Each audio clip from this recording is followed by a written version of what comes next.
देखि यो फेसबुक लाइभमा विभिन्न तपाईहरु यहाँ जोडिनु भएको छ। नेपाल सरकारले संस्कृत भाषालाई कक्षा 1 देखि पठन पाठन गराउन गइरहेको सन्दर्भमा नेपाल आदिवासी जनजाति महासंघले यो बहुभाषिक नेपाल र संस्कृत भाषाको राजनीति विषयमा आज हामी भर्चुअल संवादमा हामी यहाँ जुटिरहेका छौं। यस विषयमा मूलतः लामो समयदेखि आफ्नो प्राज्ञिक कर्म गराउँदै आइरहनु भएका व्यक्तित्वहरू, अभियानमा जोडिनु भएका राजनीतिक विश्लेषकहरू लगायत त्यो शिक्षाको क्षेत्रमा योगदान गर्दै आउनुभएका शिक्षा कर्मीहरूले आफ्ना विचारहरू सम्प्रेषण गर्नुहुनेछ। त्यसैले यस भर्चुअल संवादमा देशदेखि विदेशसम्मका नेपाली दाजुभाइ तथा दिदीबहिनीहरू, आदिवासी जनजाति लगायत सबै नेपाली दाजुभाइ तथा दिदीबहिनीहरूमा नेपाल आदिवासी जनजाति महासंघको तर्फबाट हार्दिक स्वागत अभिवादन व्यक्त गर्न चाहन्छौं। राजनीतिक विश्लेषक आहुतिले संस्कृत भाषाको राजनीतिको विषयमा आफ्नो विचारहरू सम्प्रेषण गर्नुहुनेछ। त्यसै गरिकन शिक्षाकर्मी टीका भट्टराईज्यूले आधारभूत शिक्षा कक्षा 1 र 8 सम्ममा संस्कृत भाषाको औचित्यको बारेमा आफ्नो प्राज्ञिक विचार सम्प्रेषण गर्नुहुनेछ। त्यसै गरिकन भाषाविद अमृत योन्जन जो लामो समयदेखि बहुभाषिक शिक्षाको अभियानमा जोडिनु भएको छ, उहाँले चाहिँ आफ्नो कुरा राख्नुहुनेछ र मूलतः संविधान ऐन कानुनमा भाषाको अवस्था र मातृभाषामा पठन पाठनको स्थितिको बारेमा आफ्नो कुराहरू राख्नुहुनेछ। यी विषयवस्तुहरू राख्नका निमित्त म तपाईहरुलाई हार्दिक स्वागत गर्दै आदिवासी अभिवादन सहित म अब आफ्नो कुराहरू राखिदिनका निमित्त म बढीमा आधा घण्टा जति आफ्नो कुरा राखिदिनका निमित्त म टीका भट्टराई जो शिक्षाकर्मी हुनुहुन्छ उहाँलाई आफ्नो भर्चुअलमा जोडिनु भएका लाइभबाट यो कार्यक्रम चाहिँ आज लाइभ विभिन्न नमस्ते नेपाली.com, radio Himalaya, free press Nepal, Nepal आदिवासी जनजाति महासंघको आफ्नो पेज, नागरिक खबर.com को पेज लगायतहरूबाट विभिन्न माध्यमहरू मार्फत हामीले यसलाई सम्प्रेषण गरिरहेका छौं।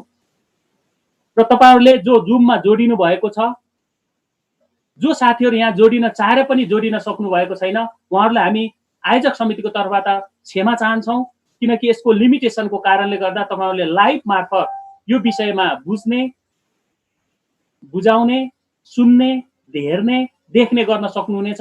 र जुममा जो साथीहरु जोडिनु भएको छ उहाँ साथीहरुले चाहिँ केही कुराहरु राख्न पर्यो भने फेसबुकको त्यो जो हाम्रो यो चाहिँ जुमको च्याट बक्स छ त्यसमा आफ्नो कुराहरु राख्नुहुनेछ र त्यो च्याट बक्समा उठिरहेका जो कुराहरु छन्, प्रेजेन्टेसन गर्ने हाम्रो व्यक्तित्वहरु हुनुहुन्छ जो आफ्नो प्रस्तुति राख्नुहुने, उहाँ व्यक्तित्वहरुले पनि आफ्नो कुराहरु त्यहाँ स्क्रोल गरेर कतिपय हेर्नुहुनेछ र त्यसको त्यो तपाईहरुको जिज्ञासाहरुलाई उहाँ मेटाउन प्रयत्न गर्नुहुनेछ र हामीले पनि प्राविधिक रूपमा सहयोग गर्नेछौं। यो कुराहरु तपाईहरुको बीचमा राख्न चाहन्छौं र जो साथीहरु चाहँदै पनि जोडिन सक्नु भएको छैन यो जुमको यो इनबक्समा, उहाँ साथीहरुलाई चाहिँ हामी लाइभ मार्फत तपाईहरु दीक्षित हुनुस् र यो बहस मूलतः संस्कृत भाषाको बहस दुई तीनवटा कोणहरुबाट आइरहेको छ। एउटा यो भाषा ठीक छ, यो भाषा पठन पाठनमा जानुपर्छ, यो ज्ञानको भण्डारमा पुग्नको निमित्त यो एउटा माध्यम भाषा हुनुपर्छ शिक्षामा भन्ने एउटा कोणबाट आइरहेको छ भने अर्को देश चाहिँ बहुजातीय, महाराजा राणा पञ्चायती शासन व्यवस्थादेखि अहिले संघीय गणतन्त्र कालसम्म पनि एउटै यही कुरा आइराख्दाखेरि विभिन्न त्यो कोणबाट पनि हामीले यो चाहिँ बहुभाषिक र विविधता युक्तमा मेल खाएन, यो विसङ्गति भयो भन्ने बहस पनि त्यतिकै आइरहेको छ। र यो जबरजस्ती लाट्न खोजेको होइन, यो ऐच्छिक हो।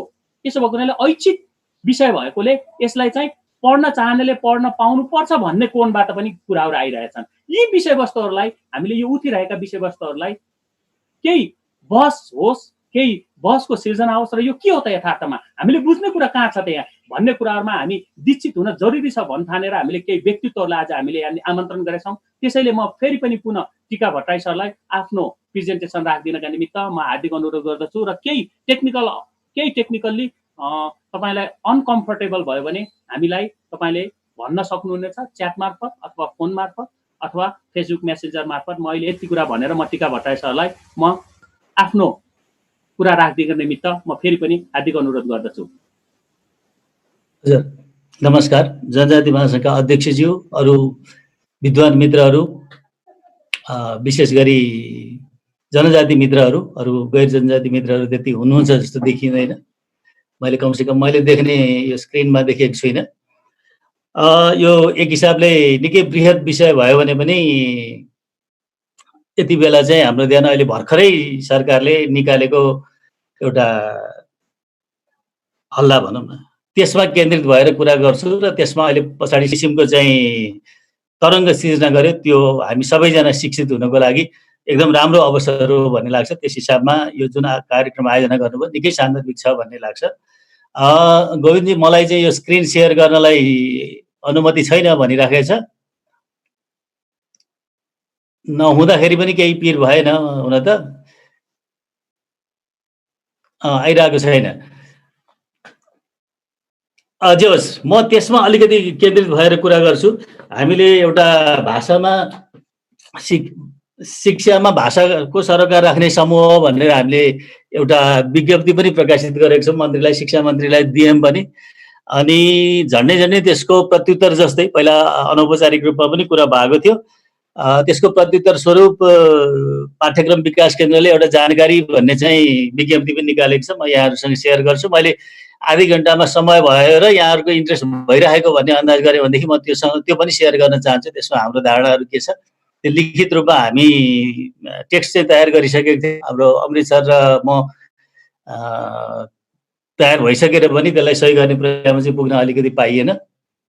मुख्य कुरा अहिले एउटा थाहा पाउनुपर्ने कुरा के हो भनेदेखि सबैतिर हेर्दाखेरि औपचारिक रूपमा सरकारले यो पठन पाठन गराउन चाहिँ गइरहेको छैन। एक हिसाबले चाहिँ यो नीतिगत रूपमा पनि एक क्लासदेखि संस्कृत पढाउने भन्ने कुरा चाहिँ कतै पनि छैन र पठन पाठन गराउन गइरहेको पनि छैन। अचम्मको एकदम अनौठो लाग्दो कुराहरू छ। र एक हिसाबले भन्नुहुन्छ भनेदेखि यसलाई जे हिसाबले आएको छ त्यो हिसाबले आउँदाखेरि चाहिँ विचार नगरिकन यो जे गरे पनि हुन्छ भन्ने हिसाबले अलि लादिएकै अनुभव हुने चाहिँ अवस्थामा त्यो आएको छ। अब यसको चाहिँ हामीले बृहत राजनीति चाहिँ यहाँहरूले बुझिराख्नु भएको छ। अब अहिले आउदीजी जस्तो राजनीतिको कुरा गर्ने व्यक्तित्व हुँदाहुँदै मैले त्यसबारेमा धेरै पस्न चाहेन। म चाहिँ विशेष गरी चाहिँ यो शिक्षाकै विषयबाट हेर्न चाहन्छु। यद्यपि शिक्षा भन्ने विषय राजनीतिभन्दा फरक विषय होइन। अब संस्कृतको कुरा गर्दाखेरि म चाहिँ विशेष गरी तल्लो कक्षाहरूमै बढी केन्द्रित हुन्छु, किनभने त्यही नै हाम्रो यो द्वार हो, त्यसले चाहिँ रोक्छ र सुरुमा नै शिक्षामा भाषाको कारणले गर्दाखेरि शिक्षामा पहुँच हुने र नहुने कुरा चाहिँ निर्धारण हुन्छ। भाषा शिक्षाको पहुँचमा मुख्य बाधा हो। अझै पनि स्क्रिन सेयर गर्न चाहिँ सकिएन, ठिकै छ अघि। मसँग यहाँ एउटा टेबल छ जहाँ चाहिँ यो अलिकति पुरानो पनि छ, अलिकति नयाँ पनि छ मसँग। ठीक छ सर, हुन्छ होला, हेर्नुस् त। अब हुन्छ होला।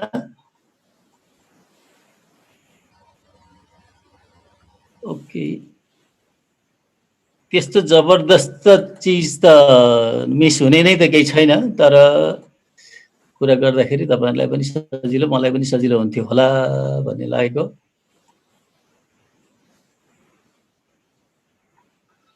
पाउनुहुन्छ त म त्यतातिर प्रवेश गर्न पाएँ। अब हुन लाग्यो जस्तो छ। हजुर हजुर हजुर, अहिले देख्नुभयो पक्कै यहाँले? गोविन्दजी भयो? ल देखियो सर, अहिले बल्ल। हजुर हजुर, मैले यहाँलाई भनिहालेँ। त्यसमा यसमा त्यत्रो अद्भुत कुरा केही छैन। अनि म अलिकति यो पब्लिसिटी गर्दाखेरि मेरो नाम बिचमा परेको थियो र म बिचमा पर्छु होला भन्ने हिसाबले नै मैले एक हिसाबको मानसिकता बनाएको थिएँ। त्यति पृष्ठभूमि धेरै कुरा नगरिकन साथीहरूले त्यसै हिसाबमा बुझ्नु होला। तर हामी अहिले प्रश्नोत्तरको सन्दर्भमा आउँछौँ। यसलाई त्यति कडा औपचारिक रूपमा बुझ्नु पनि केही जरुरी छैन। अघि त्यही अहिले चाहिँ सरकारले पठन पाठन गराउन चाहिँ गइरहेको छैन। त्यहाँ एकपछि अर्को चाहिँ एकदम त्यो भुल्याउने कुराहरू आइराखेको छ। पहिलो जे किसिमले पाठ्यक्रम एक कक्षाको पाठ्यक्रम बनाइयो त्यसमा हामीले एक हिसाबले विरोध पनि जनाइयो। त्यसमा कति यहाँ आउनुभएको मित्रहरू अनभिज्ञ हुनुहुन्न। त्यसमा हाम्रो आउदीजीले त्यसकै सन्दर्भमा लामै लेख लेखेर स्पष्ट पनि पार्नु भएको छ। तर अहिले त्यो पठन पाठन हुने औपचारिक चिज चाहिँ छैन। यसले हामीलाई एक हिसाबले वास्ता नगरिकन यो भन्दै गऱ्यो भनेदेखि चाहिँ हुन्छ भन्ने किसिमको एउटा मानसिकता मात्रै त्यसले बताउँछ पक्कै पनि। तर औपचारिक रूपमा यो शिक्षा हुन्छ, शिक्षा दिइन्छ भन्ने कुरा चाहिँ केही पनि त्यहाँ लिखित चिजहरूमा यसको आधार छैन। तपाईँले अहिले हेर्नुभयो भने पनि सकेसम्म मातृभाषा हुनुपर्छ, मातृभाषा नभए स्थानीय भाषा, स्थानीय भाषा पनि नभए संस्कृत भन्ने कुरा त एक हिसाबले अलि अनौठै कुरा हो। म अहिले समय भयो भनेदेखि त्यसको म क्याटेगोरिकल्ली के विचार गरेको छ भनेर म त यहाँहरू समक्ष प्रस्तुत गर्छु। मैले अघि नै भने भाषा चाहिँ शिक्षाको पहुँचमा मुख्य बाधा हो। मसँग एउटा यो अलि पुरानो मैले आफूले काम गर्दाखेरिको टेबल थियो जहाँ साक्षरता चाहिँ केही सेलेक्टेड जातिहरूमा प्रस्तुत गरिएको छ। त्यति बेला यो अलि पुरानै हो, 1996 भन्ने रहेछ, निकै पुरानो हो। त्यसको हिसाबले चाहिँ अहिले त्यो अनुपातहरू चाहिँ निकै फरक भएको छ। त्यो सकारात्मक कुरा पनि हो। यहाँ 5% देखि 62% देख्नुहुन्छ। साक्षरताको स्थिति त्यो छ भनेदेखि त हामी माथि शिक्षाको जाने प्रक्रियामा कहाँ आउँछौँ भन्ने कुरा त हामी स्पष्ट रूपमा नै भन्न सक्छौँ। त्यसकारणले शिक्षाको कुरा गर्दाखेरि भाषाको एकदमै महत्त्व छ। त्यो भाषालाई उपेक्षा गरेर हामी शिक्षामा अगाडि जान सक्छौँ भन्ने कुरा चाहिँ पक्कै पनि होइन। अब अहिले त भाषाकै कुरा गर्दाखेरि यो भनौँ न संस्कृत भाषा र मातृभाषा, अरू मातृभाषाहरूको सन्दर्भमै कुरा गर्दाखेरि यो कुरा आयो। तर सँगसँगै हामीसँग अहिले अङ्ग्रेजीमा सुरु गर्ने, अङ्ग्रेजीमा नै एक कक्षादेखि सुरु गर्ने, त्यसले के प्रभाव पर्यो भन्ने कुराहरू पनि अहिले अलिअलि छलफल हुन भर्खरै सुरु गरेको छ। तर त्यो सन्दर्भमा भाषा चाहिँ एकदमै शिक्षामा हाम्रो पहुँच बढाउने र घटाउने कुरामा एकदमै जिम्मेवार चिज हो। अब यदि यो संस्कृत पढाइयो भनेदेखि त्यो संस्कृत चाहिँ भाषा शिक्षणको सिद्धान्त चाहिँ प्रतिकूल हुन्छ। यो यहाँहरूले बुझि नै सक्नु भएको छ कि एक हिसाबले भाषा भनेपछि सबभन्दा पहिलो भाषामा केटाकेटीहरूले पहिलो पढ्न पाउनु पर्यो होइन, सबभन्दा सहज हुने भाषामा पढ्न पाउनु पर्यो। एक हिसाबले चाहिँ मैले यहाँ एकजना हाम्रो मित्र हुनुहुन्थ्यो अर्जुन लिम्बुजी, उहाँसँगै यो अवधारणा मैले धेरै वर्ष अगाडिदेखि टिपेको हुँ। केटाकेटीहरूको लागि भाषा विशेष गरी मातृभाषा चाहिँ यो केटाकेटीको खानेकुरासँग तुलना गर्न सकिन्छ।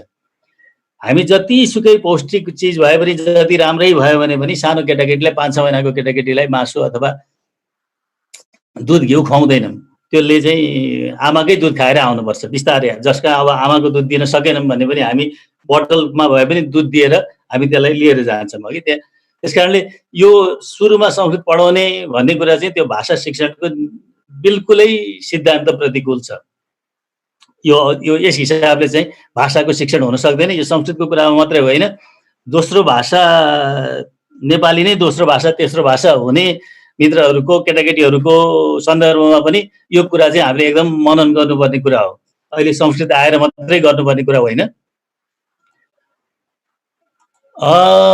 अब अर्को अलिकति अगाडि जान्छौँ भनेदेखि मैले यो भाषा शिक्षणको सिद्धान्तको कुरा गरेँ अघि। भाषा शिक्षणको कुरा गर्दाखेरि अलिकति थप कुरा के गरौँ भन्नुहुन्छ भनेदेखि फेरि त्यहाँ एक किसिमको भ्रमहरू पनि छ भाषा शिक्षणमा। यो भाषा शिक्षण गर्ने भनेपछि विशेष गरी यो मातृभाषाको शिक्षाको कुरा गर्दाखेरि कुरा आउँछ। अब भनौँ न उदाहरणको लागि तामाङमा पढेर पनि अहिलेको दुनियाँमा काम लाग्छ भन्ने मान्छेहरू पनि छन् अघि। तर यथार्थमा के हो भन्नुहुन्छ भनेदेखि त्यो खाना जस्तै हो, जति जति मान्छेको आवश्यकता पर्दै जान्छ त्यति त्यति नै त्यो भाषाको आफ्नो दायरा पनि फलाकिलो बनाउँदै बनाउँदै बनाउँदै जाने कुरा हो। त्यस कारणले त्यो तामाङमै सबैले पिएचडी गर्नुपर्छ, त्यही माध्यम भाषै प्रयोग गर्नुपर्छ भन्ने जस्तो कुरा पनि होइन।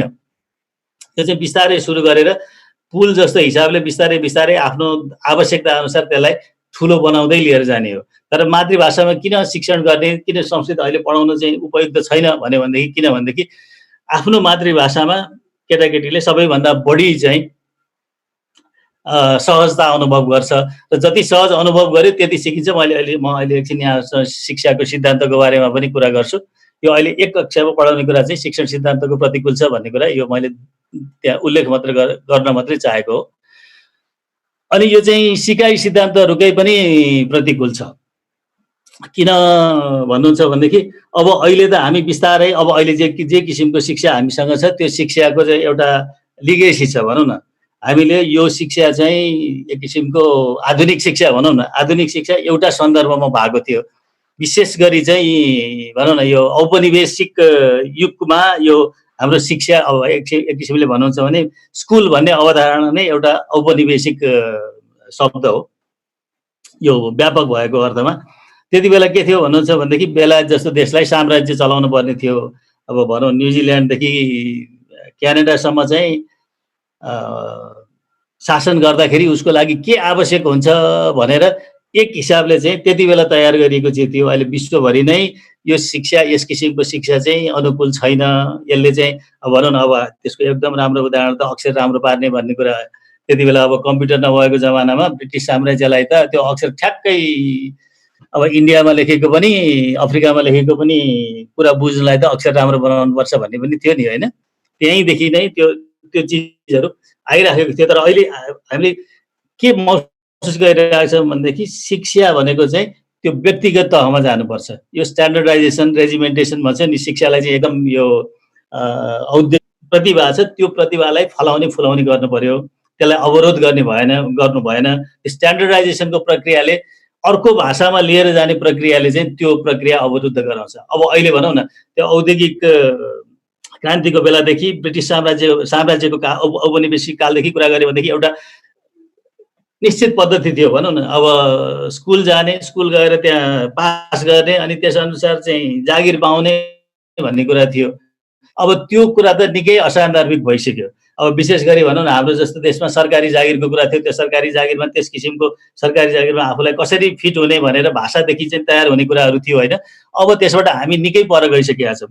किनभने शिक्षामा यदि हामीले सृजनशीलता नल्याउने हो भनेदेखि यो अहिलेको शिक्षाले काम छैन भन्ने कुरा त हामीले एकदम थाहा पाइरहेका छौँ। हामी आफ्नै जिन्दगीमा पनि अनुभव गरिरहेकै छौँ। त्यस हिसाबले यो व्यक्तिगत रूपमा हुने भनौँ व्यक्तिलाई सम्बोधन गर्नुपर्ने समेत आवश्यकता भएको अवस्थामा त बाहिरको भाषाबाट सुरु गर्ने भनेको कुरा त त्यो नितान्त नै अनुपयुक्त कुरा हो। यो मैले निरपेक्षता भनेको मैले विशेष गरी सेक्युलर भन्न खोजेको।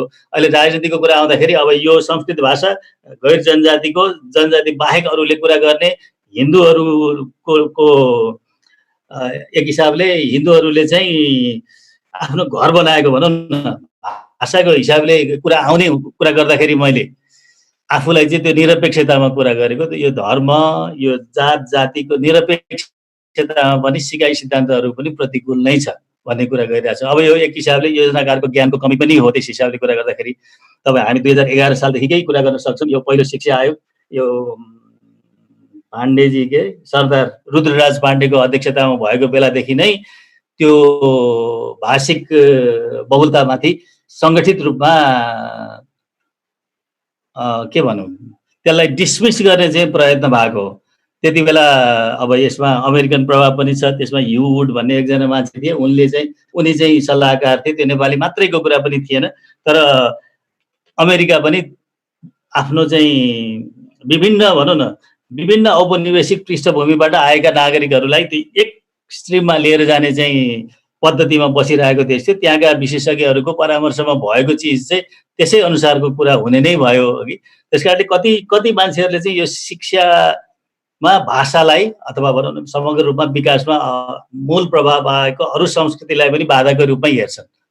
त्यही बाधाको रूपमा हेर्ने नै माइन्ड सेटको चाहिँ यो एक हिसाबको निरन्तरता आइरहेछ। जुन सिकाइका सिद्धान्तहरू अहिले प्रतिपादन भइरहेका छन् त्यसको चाहिँ प्रतिकूल छ भन्ने कुरा यहाँसँग राखेँ। अब यो संस्कृत चाहिँ मेरो विचारमा त लागू हुन सक्ने कुरै भएन। अब त्यसमाथि अब यहाँहरू यदि जागरुक हुनुभयो भनेदेखि त झन् लागू हुने कुरा भएन। एक हिसाबले अहिले कुरा गर्न भ्याइयो भने कुरा गरौँ न। जुन हिसाबले संस्कृत उहाँहरूले चाहिँ ठेलेर ल्याउन प्रयत्न गर्नुभएको छ, उहाँहरूले भनेको अब मन्त्रालय सिडिसी भनौँ न, त्यस हिसाबले त संस्कृतको आफ्नै महत्त्व पनि भएन। आखिर त्यति महत्त्वको भाषा हो भन्ने कुरामा केही विवाद भएन। कति साथीहरूले चाहिँ अब यो जिन्दगीमा कहिल्यै काम लागेन, यसलाई किन पढ्नु पर्यो भन्नुहुन्छ। म त्यस्तो धारणा राख्ने मान्छेमा चाहिँ पढ्दिनँ। किनभनेदेखि घरबाट निस्किँदाखेरि पानी परेन भनेर छाता नलिकन निस्केर भोलि पर्सि त्यो छातै काम लाग्दैन भन्ने कुरा भएन। भविष्य कस्तो हुन्छ भन्ने कुरा थाहा हुन सक्दैन। तर मुख्य चाहिँ केटाकेटीमा केन्द्रित भएर सुरु गर्ने प्रक्रियाबाट सुरु गऱ्यौँ भनेदेखि चाहिँ हामीलाई शिक्षाको हिसाबबाट हेर्न सजिलो हुन्छ। ल भइगयो, संस्कृत त भएन, तर के हुन्छ त अब त्यसपछि? त्यो संस्कृत नपढाउँदै हामी खुसी भएर बस्ने हो त अब हामी यति मातृभाषीहरू छौँ, संस्कृतमा यति यो भाषामा यति धेरै समस्याहरू छ, हामीले यति कुराहरू थुप्रै कुराहरू थाहा पाएका पनि छौँ, तर अब के हुन्छ त अब संस्कृत त भएन रे। मेरो विचारमा यो पढाइ हुँदैन। उहाँहरूले चाहिँ एक हिसाबले यसलाई बलले चाहिँ ल्याउने कुरा गर्नुभयो। त्यो वास्तवमा भन्नु भने त्यो दस्तावेजहरू हेर्नुभयो भनेदेखि त्यो आउने कुरा नै निकै त्यो सङ्गतिपूर्ण छैन, त्यो एक अर्कासँग कुरा मिल्ने नै छैन। त्यस कारणले त्यसको बारेमा धेरै कुरा गरिराख्न पनि जाति आवश्यक छ जस्तो लाग्दैन। तर के छ भनेदेखि हामी चनाखोरा हुनु अझै महत्त्वपूर्ण प्रश्न। मलाई एउटा के कुरा भयो भन्नुहुन्छ भनेदेखि अब पञ्चायत कालसम्म त हामी एउटै राजा एउटै देश एउटा भाषा एउटै भेष भनेर एक हिसाबले त्यो अरू सबै विविधताहरूलाई चाहिँ त्यसलाई एसेम्बल गर्ने हिसाबमा के अरे माफ गर्नु होला, त्यो एक ठाउँमा मिसाउने के शब्द प्रयोग गरेको थियो मलाई तत्काल आएन। निषेधित नै थियो, तर जब यो जनआन्दोलनपछि यो प्रक्रियाहरू खुला भयो, तर खुला भइसकेपछि त्यो प्रक्रिया चाहिँ यो एक हिसाबले सतही राजनीतिमा मात्रै सीमित भयो भन्ने लाग्छ। यहाँ धेरै जनजाति मित्रहरू हुनुहुन्छ, जनजाति विद्वानहरू हुनुहुन्छ, एक्टिभिस्टहरू हुनुहुन्छ। उहाँहरूले विचार गर्नुपर्ने कुरा के लाग्छ भन्नुहुन्छ भनेदेखि भाषाको कुरा उहाँहरूले गर्दै पनि त्यो चाहिँ एकदमै सतही राजनीतिमा सीमित भयो। भाषाको रक्षाको कुरा गर्नुहुन्छ होइन, अधिकार भाषिक अधिकारको कुरा गर्नुहुन्छ, तर यति हुँदै पनि उहाँहरूले चाहिँ यो भाषाको रक्षा गर्ने चाहिँ एक हिसाबले के बाटो हो भन्ने कुरा राम्रोसँग नपहिल्याउनु भएको हो कि भन्ने चाहिँ मलाई लाग्छ। मेरो विचारमा भाषाको संरक्षण गर्न त हामी यो जहाँबाट भाषा ध्वस्त हुन्छ त्यो भाषा ध्वस्त नहुने प्रक्रियाभित्रै पस्नुपर्छ। त्यो भनेको हाम्रो विद्यालयमा भाषा पढाइ गर्नु नै हो, भाषा चाहिँ प्रयोग गर्नु नै हो। त्यसैबाट नै हाम्रो अधिकार पनि बाँकी रहन्छ, त्यो भाषाको चाहिँ समृद्धि पनि, भाषा पनि समृद्ध हुन्छ। अब चाहिँ के छ भन्नु छ भनेदेखि अब कमसेकम ओठे शब्दमा भयो भने पनि मातृभाषामा शिक्षण गर्नुपर्छ भनेर हामीले संविधानमा लेख्न पाएका छौँ। त्यस पछाडि आएको अहिले अनिवार्य शिक्षाको ऐनमा पनि हामी अहिले अमृतजीले कुरा गर्नु होला ठुलो सङ्घर्ष गरेर त्यसमा कमसेकम उल्लेख गर्नलाई चाहिँ सम्भव भयो। तर यति गरिसकेपछि अब यो संस्कृत जस्तो चिजहरू बेला बेलामा आउन नदिनलाई हामीले यो उदाहरण प्रदर्शन गर्नुपर्ने आवश्यकता छ। विशेष गरी यो नेपाली, अब एक अवस्थामा त नेपालीहरूले पनि अहिले चाहिँ नेपाली चाहिँ अरू मातृभाषीहरूलाई मात्रै समस्या परेको देखेर नेपाली मातृभाषीहरू पनि दङ्ग परेको छन्। तर एक दिन त्यो अङ्ग्रेजी भाषाले खाइसकेपछि त्यो उहाँहरूलाई पनि त्यो अनुभव हुनेछ कि अब यो भाषा त हामीले नगर्ने हो भनेदेखि हराउँछ। अहिले नै तपाईँले हाम्रो देशमा नेपालीमा अनुवाद गर्ने, नेपालीमा राम्रोसँग अनुवाद गर्ने मान्छेहरूको बजार भाउ एकदम धेरै छ। अङ्ग्रेजीमा लेख्ने मान्छेहरू छ, नेपालीमा लेख्ने मान्छेहरू त छैनन्। हेर्नु, एक दिन उहाँहरूले पनि अनुभव गर्नुहुन्छ। तर नेपाली इतर मातृभाषा हुने अलि भनौँ तुलनात्मक रूपमा अलि सानो सङ्ख्या भएको समुदायहरूले चाहिँ यो उदाहरण प्रदर्शन गर्नुपर्ने आवश्यकता छ कि मातृभाषामा शिक्षा दिएर हामी के फरक पार्न सक्छौँ। हामीले अहिलेसम्म कुरा गऱ्यौँ ल मातृभाषा चाहिँ पढाउनुपर्छ भन्यौँ, तर मातृभाषामा पढाएको कारणले हामी शिक्षाको उच्चता हासिल गर्न सक्छौँ भन्ने कुरा हामीले प्रमाणित गर्न सकेनौँ। त्यो प्रमाणित गर्न नसकिसकेपछि यहाँ उपस्थित हुनुभएको धेरै मित्रहरू जस्तो कमिटेड भनौँ न, प्रतिबद्ध, त्यसलाई अलिकति गहिराइमा बुझ्न सक्ने सबै जनजाति, आदिवासी, मातृभाषी, नेपाली बाहेकको अरू मातृभाषा बोल्ने मित्रहरू पनि हुनुहुन्न। त्यसको लागि चाहिँ उदाहरण चाहिँ प्रदर्शन गर्नुपर्ने आवश्यकता छ। अहिले भनौँ न, अहिले चाहिँ अब हामी सङ्घीयतामा गयौँ। कसैले मलाई समयको रिमाइन्डर गर्नुहुन्छ होला कि, तर अहिलेसम्म पनि हामीले भनौँ न पक्कै पनि अब तामाङ बहुल चाहिँ पालिकाहरू होलान्, अब गुरुङ बहुल पालिकाहरू होलान्, नभए पनि ती विद्यालयमा कमसेकम त्यो भाषा बहुल हुने विद्यालयहरूमा त हामीले कमसेकम त्यो मातृभाषाको माध्यमबाट अब अहिले त्यो ठुलो छलफलभित्र नपसौँ, अहिले समय हुन्न होला। माध्यम भाषा र विषयको रूपमा भाषा हामीले खोजेको चाहिँ शिक्षाको हिसाबले, शिक्षाको उच्चता प्राप्त गर्ने हिसाबले खोजेको चाहिँ यो भाषाको माध्यमबाट प्रयोग गर्ने कुरा हो, एउटा विषयको रूपमा कुरा गरेको कुरा होइन। अहिले तपाईँले म एकछिन सेयर गर्छु, यो पाठ्यक्रम विकास केन्द्रबाट निकालेको त्यो कुरा चाहिँ भाषालाई विषयको रूपमा लिएको कुरा हो। तर भाषाको आन्दोलनकर्ताहरूले अहिले अमृतजीले पनि कुरा गर्नुहुन्छ, हामीले खोजेको चाहिँ भाषाको माध्यमको कुरा हो।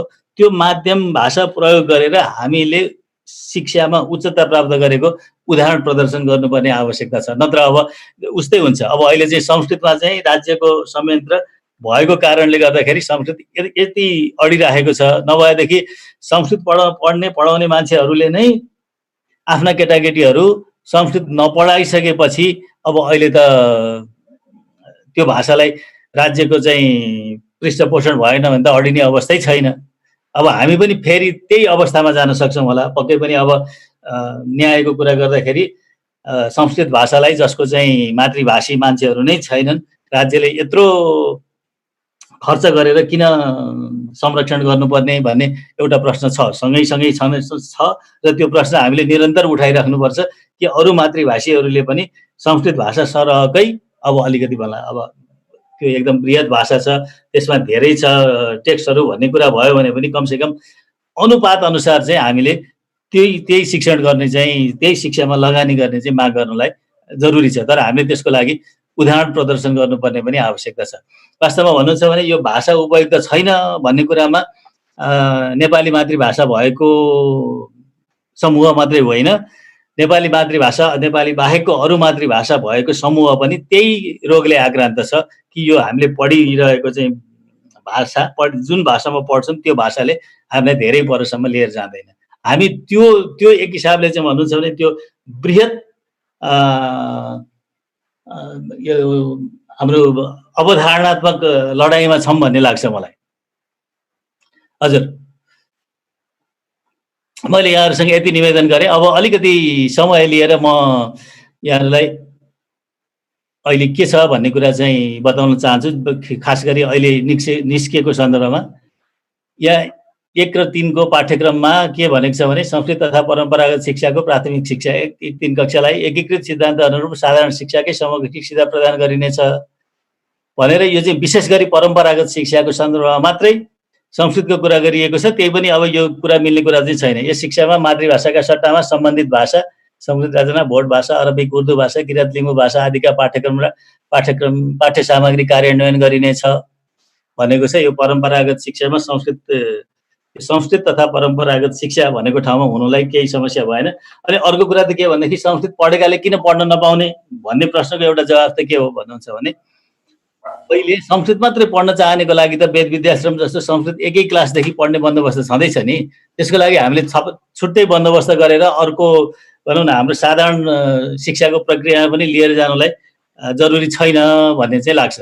अनि मैले अलिकति त्यही सन्दर्भमा एउटा सानो कुरा के गरौँ भन्नुहुन्छ भने अहिले जुन पाठ्यक्रम निस्क्यो नि त्यो पाठ्यक्रम निस्केको कुरा गर्दाखेरि संस्कृत शिक्षाको चुनौतीको कुरा गरिएको छ त्यही पाठ्यक्रममा। अनि त्यहाँ स्पष्ट रूपमा के भनेको छ भने आधुनिक मनोविज्ञानमा आधारित सिकाइ, सहजीकरण सम्बन्ध, सिप र प्रविधिको प्रयोगप्रति उपेक्षा गरिएको छ भन्ने कुरा छ। यो त संस्कृत पढ्ने मान्छेलाई पनि काम लाग्दैन भनेर संस्कृतको पक्षधर विद्वानहरूले पनि भन्नुभएको छ। त्यसमाथि अब विश्वव्यापी यो 1 कक्षामा संस्कृत ल्याउने काम चाहिँ भएको छ अघि। यसमा मैले यदि पर गएँ। अब म अहिले कुरा गरिरहेको विषयमा जान्छु। यो मैले अहिले उल्लेख गरिरहेको चाहिँ यो हो पाठ्यक्रम विकास केन्द्रले हामीले एक हिसाबको विरोधको स्वरहरू उठाइसकेपछि अप्रत्यक्ष रूपमा पनि यो शिक्षा मन्त्रीजीसँग त्यहाँको चाहिँ पाठ्यक्रम विकास केन्द्रका अधिकारीहरूसँग कुरा पुग्यो र हामीले वक्तव्य निकाल्ने र यो पाठ्यक्रम विकास केन्द्रले वक्तव्य निकाल्ने एकै दिन परेको छ। यो जानकारी निकाल्ने उहाँले यो भाषामा यति गऱ्यौँ भनेर कुरा गर्नुभएको छ अघि। अब सबैभन्दा हाँसो उठ्ने कुरा चाहिँ के हो भनेदेखि मातृभाषाको पठन पाठन हुन नसक्ने वा आंशिक रूपमा मात्र पठन पाठन हुन सक्ने अवस्थामा स्थानीय विषयको पठन पाठन गराउनुपर्छ र यी दुवै अवस्था विद्यमान नरहेको अवस्थामा विद्यार्थीले चाहेमा संस्कृत भाषाको पठन पाठन हुन सक्छ भन्ने त्यो चाहिँ एकदमै अब यो केटाकेटीले पनि बुझ्ने कुरा हो। अब 1 कक्षाको विद्यार्थीले कसरी विषय छान्न सक्छ भन्नु न। अब त्यो सिधै नमिल्ने कुरा हो। यसमा केही न केही किसिमले त्यो आफूले निकालिहालेको कुरालाई चाहिँ डिफेन्ड गर्नलाई, प्रतिरक्षा गर्नलाई कोसिस गरिएको छ भन्ने कुरा पक्का देखिन्छ। यसमा हाम्रो विरोध चाहिँ एक गरेर पढियो भनेदेखि धेरै कुराहरू समेटिन्छ जस्तो लाग्छ। यो राष्ट्रिय पाठ्यक्रम प्रारूप 2076 मा उल्लेख भएको कुरा गरिएको छ।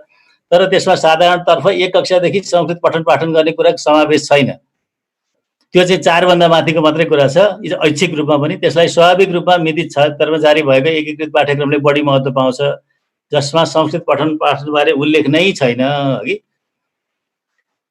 अब त्यो 76 को प्रारूप अनुसार भएको भए थियो भने पनि त्यो संशोधन गर्नुपर्ने थियो। अब के त संशोधन गर्न सकिन्छ, त्यो पाठ्यक्रम संशोधन गर्न नपर्ने कुरा होइन। तर त्यो प्रारूप निर्माण गर्दाखेरि भाषामा सरोकार र दखल राख्ने, जसलाई चाहिँ भाषाले धेरै सरोकार राख्छ, ती व्यक्तित्वहरू बोलाएको पनि देखिन्न। अर्को चाहिँ अब मैले यो यहाँहरूसँग भनिहालेँ, संविधानको मकसद त मातृभाषाका विषयमा पढाउने कुरा होइन, त्यसलाई माध्यम बनाउनु पर्ने कुरा हो कि।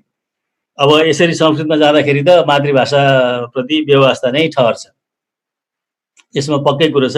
तर मैले भनिहालेँ, यो सँगसँगै नेपालीले अरू भाषालाई निल्न खोज्यो भनेदेखि अङ्ग्रेजीले नेपाली समेतलाई निलिरहेको छ, त्यसलाई पनि हामीले सँगै राखेर हेर्नु चाहिँ पर्छ।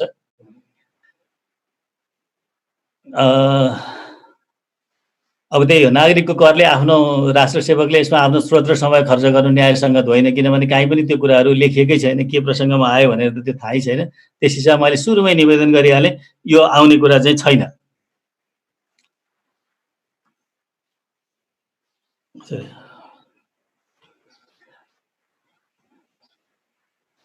अब मातृभाषा पनि नभएको बेलामा अघि मैले तपाईँहरूलाई देखाइहालेँ, यो मदरसा कुरा स्पष्टको आदिमा चलेको धारको कुरा गरेको, जसमा कुरा अझ तर्कसङ्गत छैन है। अरूमा त मेरो विचारमा भुल पनि होला। अब विद्यार्थीले चाहेमा पठन पाठन हुनसक्छ भन्ने कुरा त हास्यास्पद नै छ। त्यो एक कक्षाको विद्यार्थीहरूले कसरी पढ्न सक्छन्। तर धेरैको चाहिँ त्रास के रहेछ भनेदेखि कति ठाउँहरूमा यो ऐच्छिक भनेर पनि पाठ्यक्रम विकास केन्द्रले बनाएर यो जनक शिक्षाले छापेर पठाइसकिसकेपछि त्यो अनिवार्यको रूपमा आउँछ भन्ने चाहिँ ठुलो त्रास रहेछ। यदि हामी चनाखो भएनौँ भनेदेखि त्यस्तो हुनसक्छ। तर हामी यतिको चनाखो भयौँ भने पनि त्यो कुराहरू अगाडि जान चाहिँ सक्छ जस्तो मलाई लाग्दैन।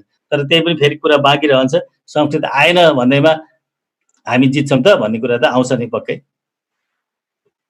हजुर, मैले चाहिँ एकदम छोटकरीमा बढाउने कुरा गरेँ। यो चाहिँ एक कक्षाको संस्कृतको किताबको कभर हो। हजुर, म अहिले यति छिटछिटो यति कुरा गरेर छोडौँ। अहिले साथीहरूको प्रश्नहरू आयो भनेदेखि कुरा गरौँला। अरू दुईटा मित्रहरूले अझै धेरै गहिरो कुराहरू गर्नु नै हुनेछ, राजनीतिको हिसाबबाट, राजनीतिको हिसाबबाट, भाषाको हिसाबबाट। हजुर, हस्, धन्यवाद। धेरै धेरै धन्यवाद टीका भट्टराई सरलाई आफ्नो प्रस्तुतिको लागि। आफूलाई लागेको कुरा र आफ्नो एङ्गलले, आफ्नो दृष्टिकोणले यो विषयलाई कसरी हेरिराख्नु भएको छ भन्ने कुरा उहाँले राख्नु भएको छ। अब म विलम्ब नगरिकन राजनीतिक विश्लेषक आहुति हुनुहुन्छ, जो विश्वभक्त दुलाल हुनुहुन्छ। तर धेरै मान्छेले आहुति भनेर चिन्छन् र लामो आर्टिकल कान्तिपुरमा पनि आएको थियो उहाँको। त्यसैले अब उहाँले आफ्नो कुरा राख्नुहुनेछ र यो संस्कृत भाषाको राजनीति के हो, अलिकति राजनीतिको ऐतिहासिक कोणबाट, राजनीतिको कोणबाट हामीले यसलाई कसरी बुझ्ने होला, आम मान्छेले यसलाई कसरी बुझ्ने भन्ने विषयसँग केन्द्रित गरेर र धेरै उहाँको बारेमा धेरै व्याख्या विश्लेषण, सीमान्तकृत बहिष्कृत समुदायको आन्दोलनमा जोडिएका, लेख्ने, बोल्ने सबैले का निमित्त एकजना चिरपरिचित व्यक्तित्व हुनुहुन्छ। त्यसो भएको हुनाले म आदरणीय आहुति राजनीतिक विश्लेषकज्यूलाई आफ्नो कुरा राखिदिनको निमित्त म हार्दिक अनुरोध गर्दछु।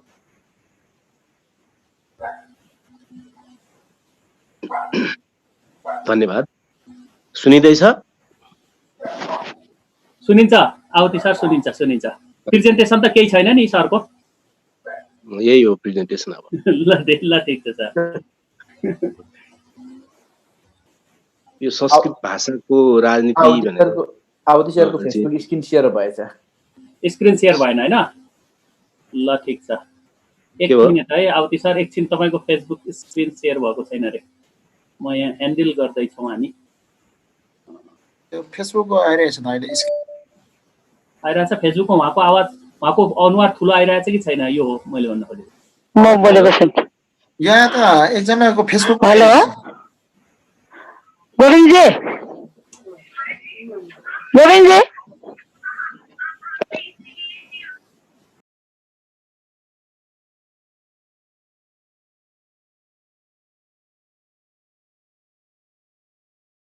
आवती सर आवाज आएन। हेलो हेलो अहिले आइरहेछ आयो अहिले आवाज।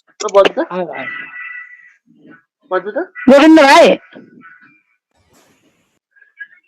गोविन्दजी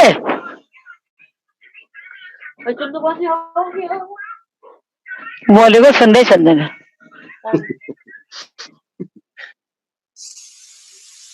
के भयो भयो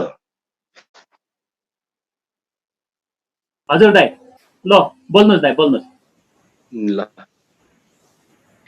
अब यो संस्कृत भाषाको बारेमा चाहिँ अब नेपालमा लामो समयदेखि राजनीति चलेको छ। अब हामी सबैलाई थाहा छ कि संस्कृत भाषाबाट नै पढाइ गर्नका निम्ति राज्यले विभिन्न स्कुलहरू सञ्चालन गर्दै आएको विगतदेखि नै थियो। त्यो अब काठमाडौँको घण्टाघरतिरको कुरा गरे पनि त्यो देखिन्छ, महोत्तरीतिर गए पनि देखिन्छ, जनकपुरमा गए पनि देखिन्छ र त्यो सबैतिर देखिन्छ र त्यो हुँदा हुँदा संस्कृत विश्वविद्यालय खोल्ने सम्म नेपालमा पुगेकै हो। सुनिँदैछ होइन? सुनिएको छ? हजुर हजुर सुन्नेको छ। हजुर हजुर। अब यसको बारेमा दुई तीनटा पक्षहरू हामीले सँगसँगै राखेर हेर्नुपर्छ भन्ने लाग्छ। अहिले अब नेपाल सरकारले चाहिँ जो कक्षा 1 देखिलाई भनेर जो पाठ्यक्रम बनायो भन्ने छ, अघि टिकाजीले भन्नुभयो कि यो लागू हुन सक्ने अवस्था छैन भनेर भन्नुभयो। तर अब त्यो उहाँहरूले कति अध्ययन गर्नु भएको छ, कति लागि पर्नु भएको छ, उहाँहरूले भनेको कुरा सत्य नै होला। तर म त्यति सजिलो चाहिँ देख्दिनँ, किनकि नेपालको सत्ता राज्यको बनावट जुन खालको छ, तर्क तथ्याङ्क तर्क त्यसपछि यथार्थ वास्ता नगर्ने र आफ्नो सनकको भरमा चाहिँ लाद्दै जाने त्यो खालको चाहिँ नेपालको राज्यको चरित्र हो। त्यस कारणले गर्दाखेरि चाहिँ यो फेरि ढुक्कै भएर बस्ने स्थिति चाहिँ म देख्दिनँ। अब पञ्चायत कालमा जुन ढङ्गले चाहिँ संस्कृतको पढाइ हुन्थ्यो जुन जुन ठाउँहरूमा, ती खास जातिका मान्छेहरूले विशेषाधिकार प्राप्त संस्थाहरू थिए। त्यहाँ बसेर छात्रवृत्ति पाउने, त्यहाँ बसेर खान पाउने, त्यहाँ बसेर पढ्न पाउने स्थिति त्यो थियो। 46 को परिवर्तनपछि चाहिँ अब त्यो क्रम माथि अब प्रश्नहरू उठ्न थाल्यो र प्रश्नहरू उठ्न थाल्यो र त्यसलाई अलिकति करेक्सन गर्नु चलि नै रहेका थिए र त्यति बेलाको संसदमा चाहिँ फेरि एउटा हस्ताक्षर सङ्कलन प्रक्रिया चल्यो र त्यो हस्ताक्षर सङ्कलन प्रक्रियाले चाहिँ संस्कृत अनिवार्य बनाउनु पर्छ कि पर्दैन भन्ने बारेमा चल्यो र त्यसको ठुलो विरोध पनि भयो र त्यो अनिवार्य के गर्ने भन्दा भन्दै फेरि कक्षा 8 सम्म अनिवार्य गराउने दिशामा त्यसलाई राखियो। विरोध हुँदा हुँदै अब आयो अहिले फेरि बीचमा जनयुद्धको प्रक्रिया चल्यो र त्यो अनिवार्य 8 कक्षासम्म पढाउने जो संस्कृतको कुरा थियो त्यो एक प्रकारले ह्यान्डिक्याप जस्तो अथवा त्यो प्रक्रिया अगाडि बढ्न सकेन र अहिले नयाँ संविधान बनिसकेपछि फेरि त्यो कुरालाई भाषा आयोगले सिफारिस गर्यो भन्ने नाममा, जबकि हामी सबैलाई थाहा छ कि नेपालमा भाषा आयोगको आवश्यकता किन भएको हो र संविधान बन्दाखेरि भाषा आयोगको चाहिँ किन परिकल्पना गरियो भन्दाखेरि नेपालमा चाहिँ विभिन्न समुदाय र विभिन्न जातिहरूका आफ्ना भाषाहरू माथि लामो समयदेखि उत्पीडन हुँदै आयो र ती भाषाहरू कोही अब लोप हुने दिशातिर पनि गए र उनीहरूमाथि उत्पीडन भएको हुनाले अब ती भाषा र ती भाषा बोल्ने भाषीहरू प्रति न्याय गर्नका निम्ति अब बहुभाषिक नीति चाहिँ कसरी लागू गर्ने त भनेर डिजाइन गर्नका निम्ति, त्यसको नीति बनाउनका निम्ति, त्यसको वास्तविक नेपालको धरातल अनुसारको योजना बनाउनका निम्ति भनेर भाषा आयोगको परिकल्पना भएको थियो। तर यसले भाषा आयोगले त हतार हतारमा चाहिँ संस्कृत पढाउने भनेर सिफारिस गर्यो भन्ने सुन्नमा आयो। त्यो हुँदै हो। अब यसमा दुई तीनटा पक्षहरू देखिन्छ। एउटा कुरा चाहिँ के छ भने संस्कृत कस्तो भाषा हो, एक स्वाभाविक रूपमा यो मैले आफ्नो लेखहरू लेख्दाखेरि पनि भनेको छु कि संस्कृत भाषाको बारेमा बहस चल्दाखेरि चाहिँ एक थरी मान्छेले चाहिँ आफ्नो आफ्नो भाषा जस्तो सोच्ने, अर्को थरी मान्छेले चाहिँ यो पराई भाषा जस्तो सोच्ने, त्यस्तो खालको बहस नेपालमा हुने गरेको छ। तर मेरो अध्ययनमा र हामी सबैले बुझेको कुरा चाहिँ के हो भने नेपालमा चाहिँ यो कसैको पनि मातृभाषा चाहिँ होइन, मातृभाषा कसैको पनि होइन। यो भाषा कहाँ प्रयोग भइराखेको छ त भन्यो भने मन्दिरका पुजारीहरूले प्रयोग गरिराखेका छन्, हिन्दू मन्दिरका, त्यो पनि आम भक्तजनहरूले बुझ्नका निम्ति होइन कि त्यो पुराना मन्त्रहरू पाठ गर्नका निम्ति। त्यसपछि हिन्दूहरूका चाहिँ अनुष्ठानहरूमा मन्त्र उच्चारणको निम्ति प्रयोग भइरहेको छ, त्यो आम जनताले बुझ्नका निम्ति पनि होइन। विभिन्न कर्मकाण्डहरूका निम्ति प्रयोग भइरहेको छ, त्यो पनि त्यो कर्मकाण्ड गर्ने व्यक्तिले बुझ्नका निम्ति होइन, बरु त्यो पुरोहितले भट्याउनका निम्ति, रिट पुर्याउनका निम्ति मात्रै हो। भनिसकेपछि यो मूलभूत रूपमा कसैको पनि मातृभाषा होइन। त्यसो भएको हुनाले संस्कृतको बारेको बहस छलफल चाहिँ आफन्त र पराईको बहस जस्तो हुनु हुँदैन, बरु नेपाली समाजको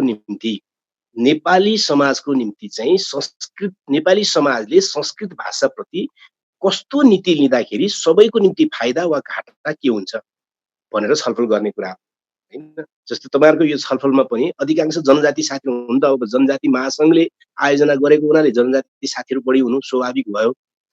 तर फेरि जनजाति इतरका मान्छेहरुले पनि यो बहसमा भाग लिनु पर्ने हुन्छ र उनीहरुले मानौ एकजना हिन्दू ब्राह्मण परिवारमा हुर्केको युवा छ भने उसले चाहिँ यो चाहिँ मेरो अलिकति आफन्तको भाषा भनेर बहस गर्नुको कुनै अर्थ छैन, निरर्थक कुरा हो। किनकि त्यो उसको जीवनमा प्रयोग हुने चिजै छैन, उसको जीवनमा दैनन्दिन जीवनमा व्यवहारमा प्रयोग भइरहेको हो र होइन, कसैको पनि होइन। भनिसकेपछि हाम्रो बहसको छलफल चाहिँ, बहसको दिशा चाहिँ के हुनुपर्छ मलाई लाग्छ चाहिँ यो पराई वा आफन्तको भाषाको बारेमा छलफल भन्दा अथवा साम्प्रदायिक अनुरागसँग सम्बन्धित भएर वा साम्प्रदायिक घृणासँग सम्बन्धित भएर छलफल गर्नुभन्दा संस्कृत भाषालाई नेपाली समाजले कस्तो व्यवहार गर्दाखेरि चाहिँ नेपाली समाजका सबैको निम्ति ठिक र बेठिक होला त भन्ने कोणबाट बहस गरिनु सबभन्दा मुख्य कुरा हो पहिलो। त्यसरी कुरा गर्दाखेरि चाहिँ संस्कृत कस्तो भाषा हो त भनेर अनि संस्कृतको बारेमा बहस गर्ने, वकालत गर्ने साथीहरूले गर्ने तर्कहरू के हो त भने चाहिँ संस्कृत एउटा आफ्नो समयको समृद्ध भाषा हो। यो 2000 वर्षभन्दा अगाडि जुन बेलामा प्रचलित थियो भनेर मानिन्छ, प्रचलित थियो पनि त्यसको समयको बारेमा 200-400 वर्ष तलमाथि पर्न सक्दछ, तर 2000 वर्ष अगाडि यो एउटा समृद्ध भाषाको रूपमा, एउटा संसारमा रहेका विभिन्न समृद्ध भाषाहरूमध्ये यो एउटा समृद्ध भाषा थियो हैन, जसका चाहिँ अत्यन्तै न्यून द्विअर्थी शब्दहरू भएको शब्द भण्डार, त्यसको उच्चारण गर्ने स्पष्ट तरिका हैन लगायतका चीजहरूको कारणले यो एउटा समृद्ध भाषा थियो। अहिले पनि संसारमा त्यसलाई समृद्ध भाषाको रूपमा मानिन्छ। त्यसैले संस्कृत कमजोर भाषा हो, संस्कृत चाहिँ नि खतम भाषा हो भन्ने अर्थमा प्राथमिक शिक्षामा संस्कृत राख्नुहुन्न भन्ने त कसैको कुरा होइन। त्यो होइन, त्यो एक समयको समृद्ध भाषा थियो। जसरी ल्याटिन भाषा एक समयमा समृद्ध भाषा थियो हैन। अहिले चाहिँ अब होलिसीको वरपर मात्रै, त्यहाँ पनि प्रशासनिक होइन, पुरै त्यहीँको निम्ति मात्रै ल्याटिन भाषा प्रयोग गरे पनि एक समयमा ल्याटिन भाषा चाहिँ समृद्ध भाषा थियो। त्यस्तै गरी संस्कृत पनि समृद्ध भाषा थियो। त्यो भाषामा 8-10 वटा चीजहरू त्यति बेलाको सभ्यताले, मूलतः दक्षिण एसियाको सभ्यता अथवा हिन्दू सभ्यता भनेर भन्नुहोस्, हिन्दू सभ्यतामा विकसित भएका त्यति बेलाका 8-10 वटा चीजका ज्ञानहरू पनि त्यसै भाषामा लिपिबद्ध भए। एउटा जस्तो कि आयुर्वेद त्यति बेला त्यसमा लिपिबद्ध हुनु पुग्यो। त्यसै गरी चाहिँ हैन अर्थशास्त्र, त्यसमा जस्तो कौटिल्य वा चाणक्यको अर्थशास्त्र जसलाई भनिन्छ त्यो त्यसमा लिपिबद्ध हुनु पुग्यो। त्यो समाजले खोज गरेको ज्योतिष शास्त्र वा ज्योतिष विज्ञान त्यसमा लिखित हुनु पुग्यो। त्यसै गरी त्यसको साहित्य, त्यसका रामायण भन्नुहोस्, महाभारत भन्नुहोस् लगायतका जति पनि धेरै साहित्यहरू छन् त्यो साहित्य त्यो भाषामा लिपिबद्ध हुन पुग्यो। त्यस्तै गरी चाहिँ अब धर्म र दर्शन शास्त्र त्यसभित्र विकसित भएका, जस्तो कि 4-5 वटा दर्शनका शाखाहरू त्यसभित्र विकसित छन्। ब्रह्मवाद छ हैन, त्यसपछि आएर चाहिँ अतर्क बुद्धिवाद छ, द्वैतवाद छ, अद्वैतवाद छ लगायतका त्यसपछि चारवाकहरू आउँछन् होइन, इत्यादि इत्यादि जति पनि दर्शनहरू त्यहाँ विकसित भए त्यो पनि त्यो भाषामा लिपिबद्ध हुन पुगे। त्यस्तै गरी योग ध्यान जस्ता चिजहरू पनि त्यसमा लिपिबद्ध हुन पुगे। यसरी के तर्क गरिन्छ त भन्दाखेरि चाहिँ संस्कृत भाषा मात्रै होइन, त्यहाँभित्र चाहिँ थुप्रै ज्ञानहरू छ, त्यस कारणले गर्दाखेरि संस्कृत पढ्नुपर्छ भन्ने एउटा तर्क गरिन्छ। निश्चय पनि सबै सभ्यता लिखित साहित्य भएका सबै सभ्यताहरूमा वा लिखित साहित्य नभएका पनि सभ्यताहरूमा स्वाभाविक रूपमा त्यहाँभित्र दर्शनशास्त्र पनि हुन्छ, त्यहाँ विज्ञान पनि हुन्छ, त्यहाँभित्र समाजशास्त्र हुन्छ, त्यहाँभित्र नीतिशास्त्र हुन्छ, त्यहाँभित्र चाहिँ सबै मानिसका जीवनका आवश्यकताका कुरा धेर वा थोर सबैसँग हुन्छ। त्यसकारण हिन्दू समाजभित्र पनि ती चिजहरू थिए, स्वाभाविक छ। तर त्यसलाई अब अहिले त्यो जीवित भाषाको रूपमा रहेको छैन। कतिपय मान्छेहरूलाई चाहिँ संस्कृत चाहिँ मृत भाषा हो भन्दाखेरि चित्त दुखाउने हुँदो रहेछ। मेरो व्यवहारमा मैले पुगेँ, भाषाशास्त्रमा मृत भने चाहिँ मान्छे मरेको भने जस्तो होइन। भाषाशास्त्रमा अघि टिकाजीहरूलाई अझ बढी थाहा हुन्छ यस बारेमा होइन।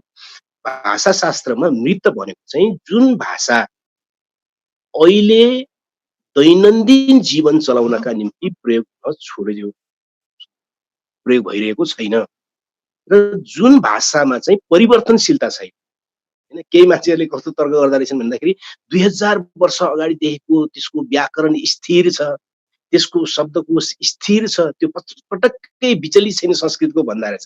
त्यो त हुने नै भयो नि, किनकि त्यसलाई प्रचलनमा नल्याएपछि त त्यसमा थपघट पनि हुँदैन, त्यो स्थिर भएर बस्छ होइन। जुनसुकै जीवित भाषा पनि जब प्रचलनमा ल्याइन्छ त्यसको व्याकरणमा केही हेरफेर हुन थाल्छ, परिवर्तनशीलता आउन थाल्छ, त्यहाँ शब्दकोशहरू थपिन थाल्छन्, केही शब्दहरू हराउन थाल्छन्, केही नयाँ बन्न थाल्छन्, केही तद्भव शब्दहरू आउन थाल्छन्, इत्यादि इत्यादि हुन थाल्छ। त्यसकारण त्यो जीवित हुन्छ।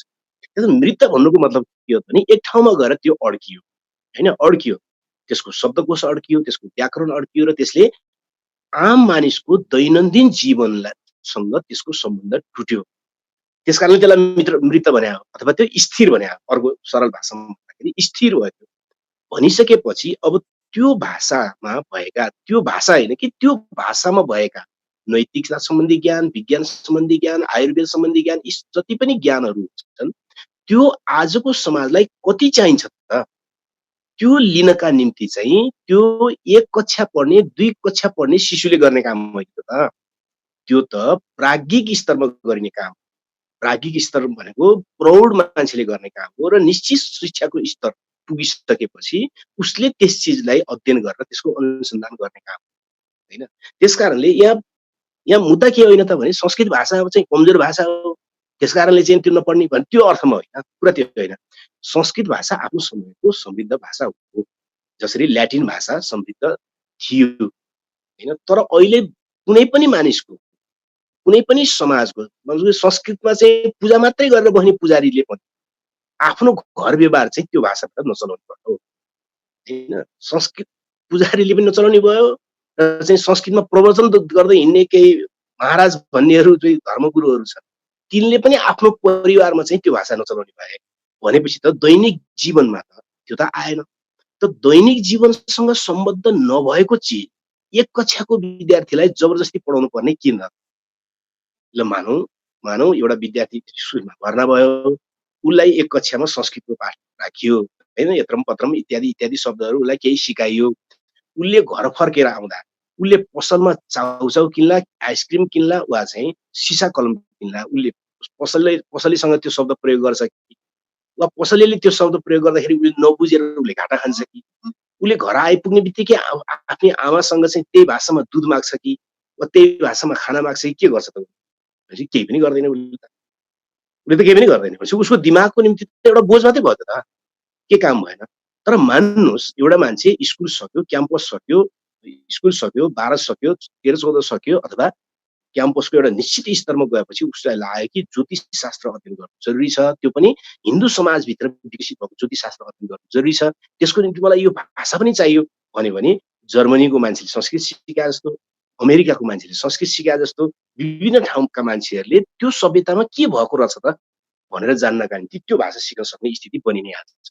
एक अर्को कुरा, अहिले आज दुनियाँभरि योगा सिकाइन्छ, दुनियाँभरि अहिले चाहिँ आयुर्वेदको बारेमा केही न केही चर्चा छ, तर के त्यो संस्कृत भाषामा चलिरहेको छ त?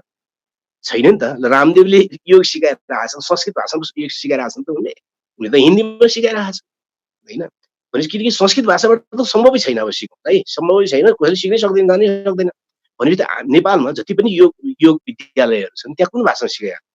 नेवार बुझ्ने ठाउँमा नेवार भाषामा सिकाइराखेका छन् होइन, नेपाली बुझ्ने ठाउँमा नेपाली भाषामा सिकाइराखेका छन्। त्यो त जहाँ जुन भाषा बुझ्दाखेरि जनजीवनले सिधै प्रवेश गर्न पाउँछ त्यो भाषा सिकाउने कुरा आउँछ। त्यस कारणले गर्दा एउटा कुरा थियो। अर्को कुरा एउटा अर्को तर्क के पनि गर्ने गरिएको रहेछ चाहिँ होइन, संस्कृतका शब्दहरू नभइकन त नेपाली भाषा पनि समृद्ध भएन, मैथिली पनि समृद्ध भएन, अवधि पनि समृद्ध भएन। अथवा अहिले जति पनि हामीलाई नयाँ नयाँ शब्दहरू चाहिन्छ हामी संस्कृततिर फर्किनु पर्ने हुन्छ भन्ने केही साथीहरूको तर्क हुँदो रहेछ। स्वाभाविक रूपमा भाषाको नियम सबैलाई थाहा छ कि एउटा समृद्ध भाषा वा कुनै भाषा या त प्रयोग हुँदा हुँदै कालान्तरमा गइसकेपछि आफ्नै स्वरूप परिवर्तन भएर नयाँ भाषामा परिणत हुन्छ, या त आफ्ना शब्दकोश र आफ्ना विभिन्न तरिकाहरू अर्को भाषालाई दान दिँदै दिँदै दिँदै दिँदै अर्को भाषालाई समृद्ध पारेर उचुलाएर बस्छ। हुने त त्यही हो होइन। इटालियन भाषा विकसित हुनका निम्ति, अरू भाषा विकसित हुनका निम्ति ल्याटिनले कति योगदान गर्यो हामी सबैलाई थाहा छ। संस्कृतले पनि यो भूखण्डका थुप्रै भाषाहरू विकसित गर्नका निम्ति उसले आफ्नो शब्दकोशको कोणबाट अरू कोणबाट सहयोग गरेकै छ, गर्ने नै हुन्छ। तर कुरा के होइन भन्दाखेरि चाहिँ नयाँ नयाँ शब्दहरू बनाउनु पर्यो भने चाहिँ संस्कृततिर फर्किनु पर्छ भनेर। यदि संस्कृत भाषा हुँदैन थियो भने त महाकवि हुँदैन थिए, लेखनाथ पौडेल हुँदैन थिए होइन, के नाट्य सम्राट भन्छ नि, के अरे बालकृष्णसम्म हुँदैन थिए भनेर जसले तर्क गर्छ त्यो चाहिँ बिल्कुल गलत कुरा हो। किन गलत कुरा हो त भने यदि नेपालमा सुरुदेखि नै मातृभाषाहरू अथवा मातृभाषामा अवसर दिएको भए, लेख्ने पढ्ने अवसर दिएको भए होइन, नेपाल भाषाका कविहरूलाई नेपाल भाषामा लेखे बापत जेल नहालेको भए भनौँ न सिधा बुझ्दाखेरि, त्यसो नगरेको भए त अहिलेका नेपाली भाषाका महाकवि भन्दा राम्रा कवि त निस्किने सम्भावना थियो नि त ती भाषामा। त्यो त स्वाभाविक छ त होइन, निस्किने सम्भावना थियो। जसरी मैथिली भाषाको महाकवि त विद्यापति त निस्किए नि त होइन। त्यस कारणले एकातिर त्यो हो भने अर्कोतिर चाहिँ अहिले किन कुनै नयाँ शब्द चाहियो भने चाहिँ संस्कृततिर फर्किन्छ त मान्छे भन्दाखेरि नेपालमा रहेका अरू भाषातिर नफर्केर पो त्यो संस्कृतबाट आएको त।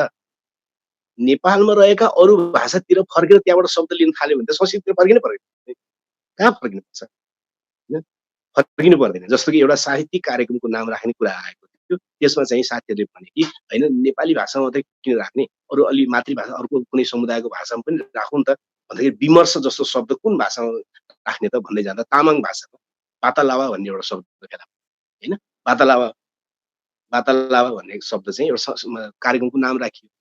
अब त्यो यदि नेपालमा भएका अरू भाषातिर शब्द खोज्न नगइकन सिधै संस्कृततिर मात्रै गएको भए के हुन्थ्यो त भन्दाखेरि संस्कृतको शब्द आउँथ्यो होइन। त्यस कारणले अब जस्तो कि चाइनामा चाहिँ नयाँ शब्द आविष्कार गर्नु पर्यो, नयाँ शब्द निर्माण गर्नु पर्यो भने उनीहरू संस्कृत खोज्दै जान्छन् त, अमरकोश पल्टाउन जान्छ त उनीहरू चाइनिज समाजकै शब्द खोज्न जान्छ नि। त्यस कारणले गर्दाखेरि हामीले एउटा हाउबुझी तयार पार्नु पनि कुनै भाषा, जुन भाषाबारे जे कुरा हो त्यो भाषाबारे त्यति नै भन्नुपर्ने हुन्छ। अब यसको राजनीति चाहिँ के हो त भन्यो भने चाहिँ संस्कृत भाषा र संस्कृत विद्यालयहरू र संस्कृत विश्वविद्यालयसँग मेरो तर्क के छ भने कतिपयले भन्छ नि होइन संस्कृत पढ्न चाहनेहरूको निम्ति चाहिँ एक कक्षादेखि नै पढ्ने स्कुलहरू छन् नि, त्यही गए भइहाल्यो नि। त्यो एक कक्षादेखि नै पढ्ने स्कुल संस्कृतमा किन खोल्ने भन्ने मेरो प्रश्न। यहाँ पुग्नुपर्छ। जो मातृभाषा होइन त्यो पढ्न जाने मान्छेको पनि मातृभाषा होइन भनिसकेपछि एक कक्षादेखि उसले संस्कृतमा पढ्नुपर्ने किन? र त्यो तन्किँदै कहाँ जान्छ त भने संस्कृत विश्वविद्यालय नेपालमा अनावश्यक कुरा थियो। संस्कृत विश्वविद्यालय किन अनावश्यक थियो त भन्यो भने संस्कृत भाषा मात्रै सिक्ने हो भने एउटा कुनै क्याम्पसको डिपार्टमेन्ट बनाएर सिके भइहाल्यो। विश्व भाषा पढाउने त क्याम्पस छ भनेदेखि अब संस्कृत भाषा पढाउने क्याम्पसमा त्यही क्याम्पसमा एउटा फ्याकल्टी खोले भइहाल्यो। संस्कृत भाषा भित्र चाहिँ अर्थशास्त्र छ, विज्ञान छ, नीतिशास्त्र छ, समाजशास्त्र छ, साहित्य छ भन्ने हो भने चाहिँ ती सबै चिजहरूलाई सम्बन्धित विश्वविद्यालयहरूका आफ्ना पाठ्यक्रमभित्र सेट गर्न किन नसके? जस्तो उदाहरणको निम्ति कौटिल्य अर्थशास्त्र संस्कृत विश्वविद्यालयमै पढ्नुपर्ने किन?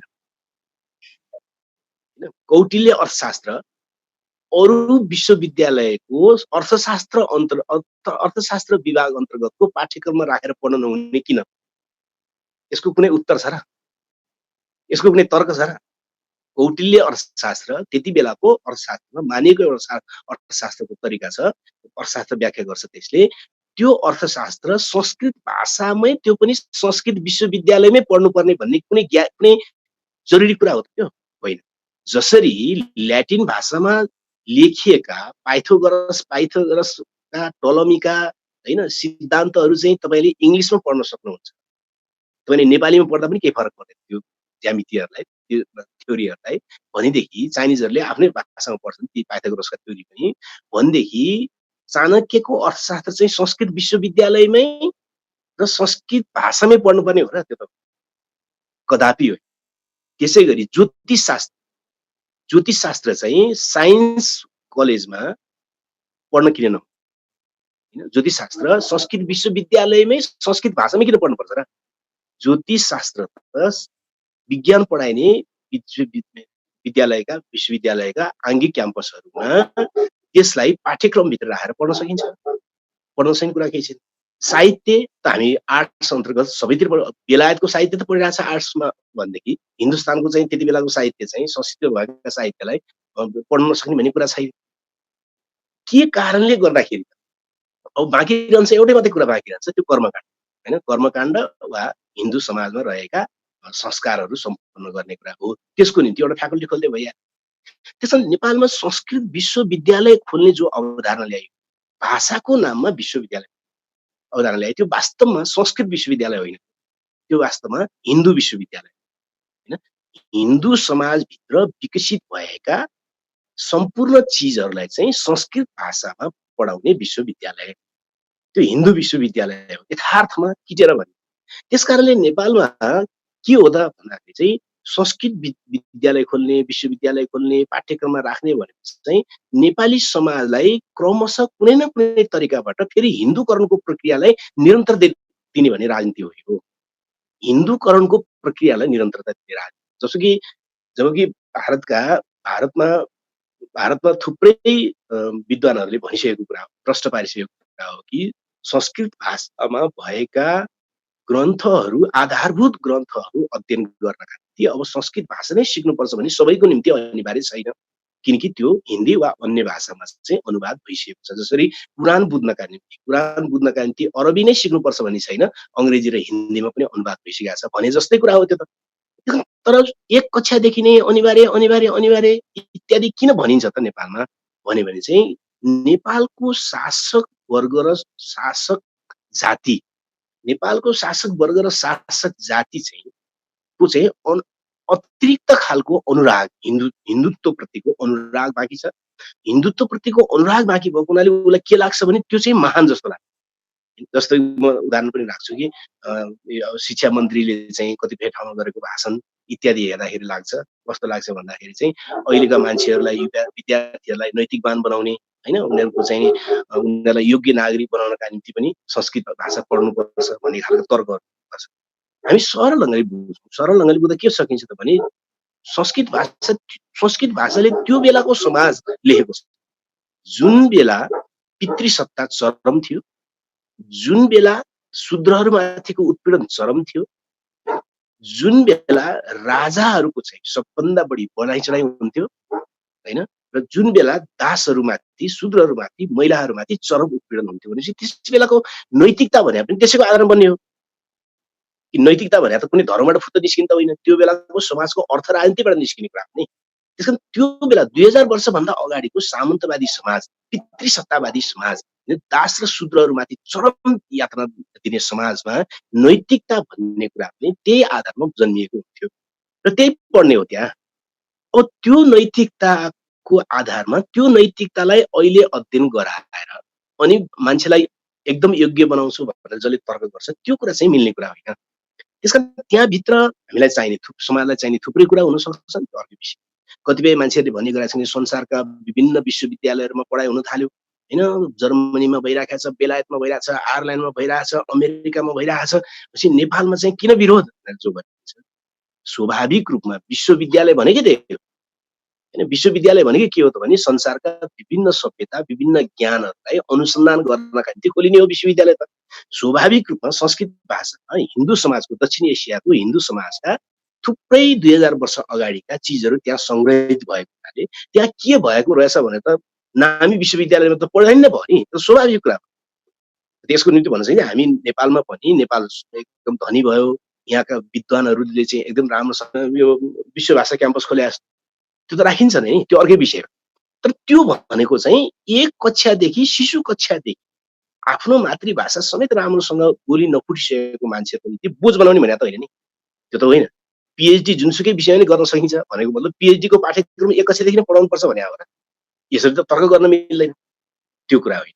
त्यसकारण यसको मूल राजनीति चाहिँ कतातिर छ त भने नेपाली समाजलाई हिन्दूकरणको प्रक्रियामा लाने कुरासँग यसको सम्बन्ध छ, जुन कुरा चाहिँ गलत कुरा, जुन कुराले चाहिँ हाम्रो समाजलाई स्वस्थ बनाउँदैन, जुन कुरा चाहिँ ठिक कुरा होइन, त्यो कुरा ठिक कुरा होइन। त्यसकारणले गर्दाखेरि यो यसको राजनीतिको मूल स्रोत यहाँ छ। अब सँगसँगै एउटा नयाँ कुरा पनि छ यसमा, किनकि जाने वा नजाने कुनै चिज गरिसकेपछि त्यसबाट छिट्टै मान्छे भाग्न सक्दैन। जस्तो कि नेपालमा जतिसुकै भने पनि जनकपुरबाट, त्यसपछि अब चाहिँ संस्कृत विश्वविद्यालयबाट वा चाहिँ अब भृगुटी मण्डपको संस्कृत क्याम्पसबाट वा चाहिँ मटियानीबाट होइन इत्यादि ठाउँहरूबाट संस्कृत जानेका स्कलरहरूको उत्पादन भइरहेको होइन, संस्कृत जानेका स्कलरहरूको उत्पादन भइरहेको छ। अब ती सबैले त्यो संस्कृतबाट जीवन कहाँबाट धान्छन्, कमाई कसरी गर्छन्? सबै मन्दिरमा पुजारी त पहिले नै छन्, तिनीहरू पुजारी बन्न पाउनेवाला छैन होइन। त्यसै गरी चाहिँ पुरै गर्ने भने पहिले नै पुष्ट्यौधी पुरै गर्नेहरू छन्, उनीहरू पढेका मान्छेलाई पुरै गर्ने भन्ने त हुँदैन होइन। भनिसकेपछि ती मान्छेहरू अरू ठाउँमा चाहिँ जीवन निर्वाहका निम्ति उनीहरूले रोजगारीमा जानुपर्ने अवस्था छ, त्यसको निम्ति उनीहरूलाई धेरै गाह्रो छ होइन। अब त्यसमध्ये अब संस्कृतलाई एक कक्षादेखि नै अनिवार्य गराइदियो भने वा ऐच्छिक भने पनि ऐच्छिकको बारेमा म एकछिनमा आउँछु, त्यो अनिवार्य नै गराउन खोज्या हो, त्यसको नियत अनिवार्य नै गराउन खोजेको गराइसकेपछि के हुने भयो त भन्यो भने प्रत्येक स्कुलमा 2 वा 3-4 जना चाहिँ संस्कृत विश्वविद्यालय संस्कृत क्याम्पसहरूबाट उत्पादन भएको खास जातको मान्छेको शिक्षित तबकालाई चाहिँ उसले रोजगारी दिन सक्ने हो। यो पनि 10-20 हजार मान्छेलाई रोजगारी दिने कुरा हो यो होइन, यताबाट आइराखेको छ। भनिसकेपछि यो चाहिँ राजनीति भयो। यो चाहिँ के राजनीति भयो भने क्रमशः हिन्दूकरणको प्रक्रियामा लाने राजनीति होइन। अब जहाँसम्म ऐच्छिक भनेर जो भनियो, ऐच्छिक भनियो, अब कस्तो ऐच्छिक हुने, जस्तै यदि तर्कको आधारमा गर्ने गरे जस्तो संस्कृत भाषाभित्र भएका ज्ञानहरू सबै मान्छेले लिनुपर्ने हुन्छ, त्यसले हामीलाई अगाडि बढाउँछ भनेर मान्ने हो भने त्यसलाई अनिवार्य बनाउनु पर्यो। किनकि संस्कृत नपढ्ने अर्को मातृभाषा पढ्ने मान्छे त्यो ज्ञानबाट त वञ्चित हुने भयो नि, वञ्चितै हुन्न हुने ज्ञान छ भने त सबैलाई दिनु पर्यो, किनकि त्यसलाई अनिवार्य बनाउनु पर्यो। अनिवार्य भएन, अनिवार्य होइन ऐच्छिक भन्यो पछि यो तर्क नै मिलेन। यदि संस्कृत भाषाभित्र भएका चाहिँ तमाम चिजहरू चाहिँ सम्पूर्ण मान्छेले एक कक्षादेखि नै लिनै पर्ने खालको हो भने त्यसलाई ऐच्छिक बनाउन मिल्दैन होइन, त्यसलाई अनिवार्य बनाउनु पर्ने हुन्छ। तर अनिवार्य बनाउने इच्छा चाहिँ छ, तर अनिवार्य भन्यो भने त हिजोदेखि नै विरोध भएर आइराखेको छ भनेर के गरियो त भने ऐच्छिक। अब ऐच्छिकको पनि अर्थ के हो त भने विद्यार्थीले छनौट गर्न पाउने ऐच्छिक भने होइन, किनकि अघि टङ्कजीले हास्यास्पद हुन्छ त्यसो भयो भने त भन्नुभयो, भनेको अर्कै हो। यो भनेको के हो त भने कुनै विद्यालयले त्यो ठाउँको कुनै मातृभाषा पनि पढाइमा राख्न सक्ने, उसले राखेन, त्यो राख्न चाहेन भनेदेखि चाहिँ संस्कृत राख्न सक्ने भने हो। ऐच्छिक त्यहाँनिर हो। ऐच्छिक विद्यार्थीले छनौट गर्ने अर्थमा होइन कि ऐच्छिक चाहिँ त्यो विद्यार्थीले छनौट गर्ने अर्थमा होइन कि विद्यालयले चाहिँ छनौट गर्ने अर्थमा भनियो। यो पनि धेरै गम्भीर कुरा छ।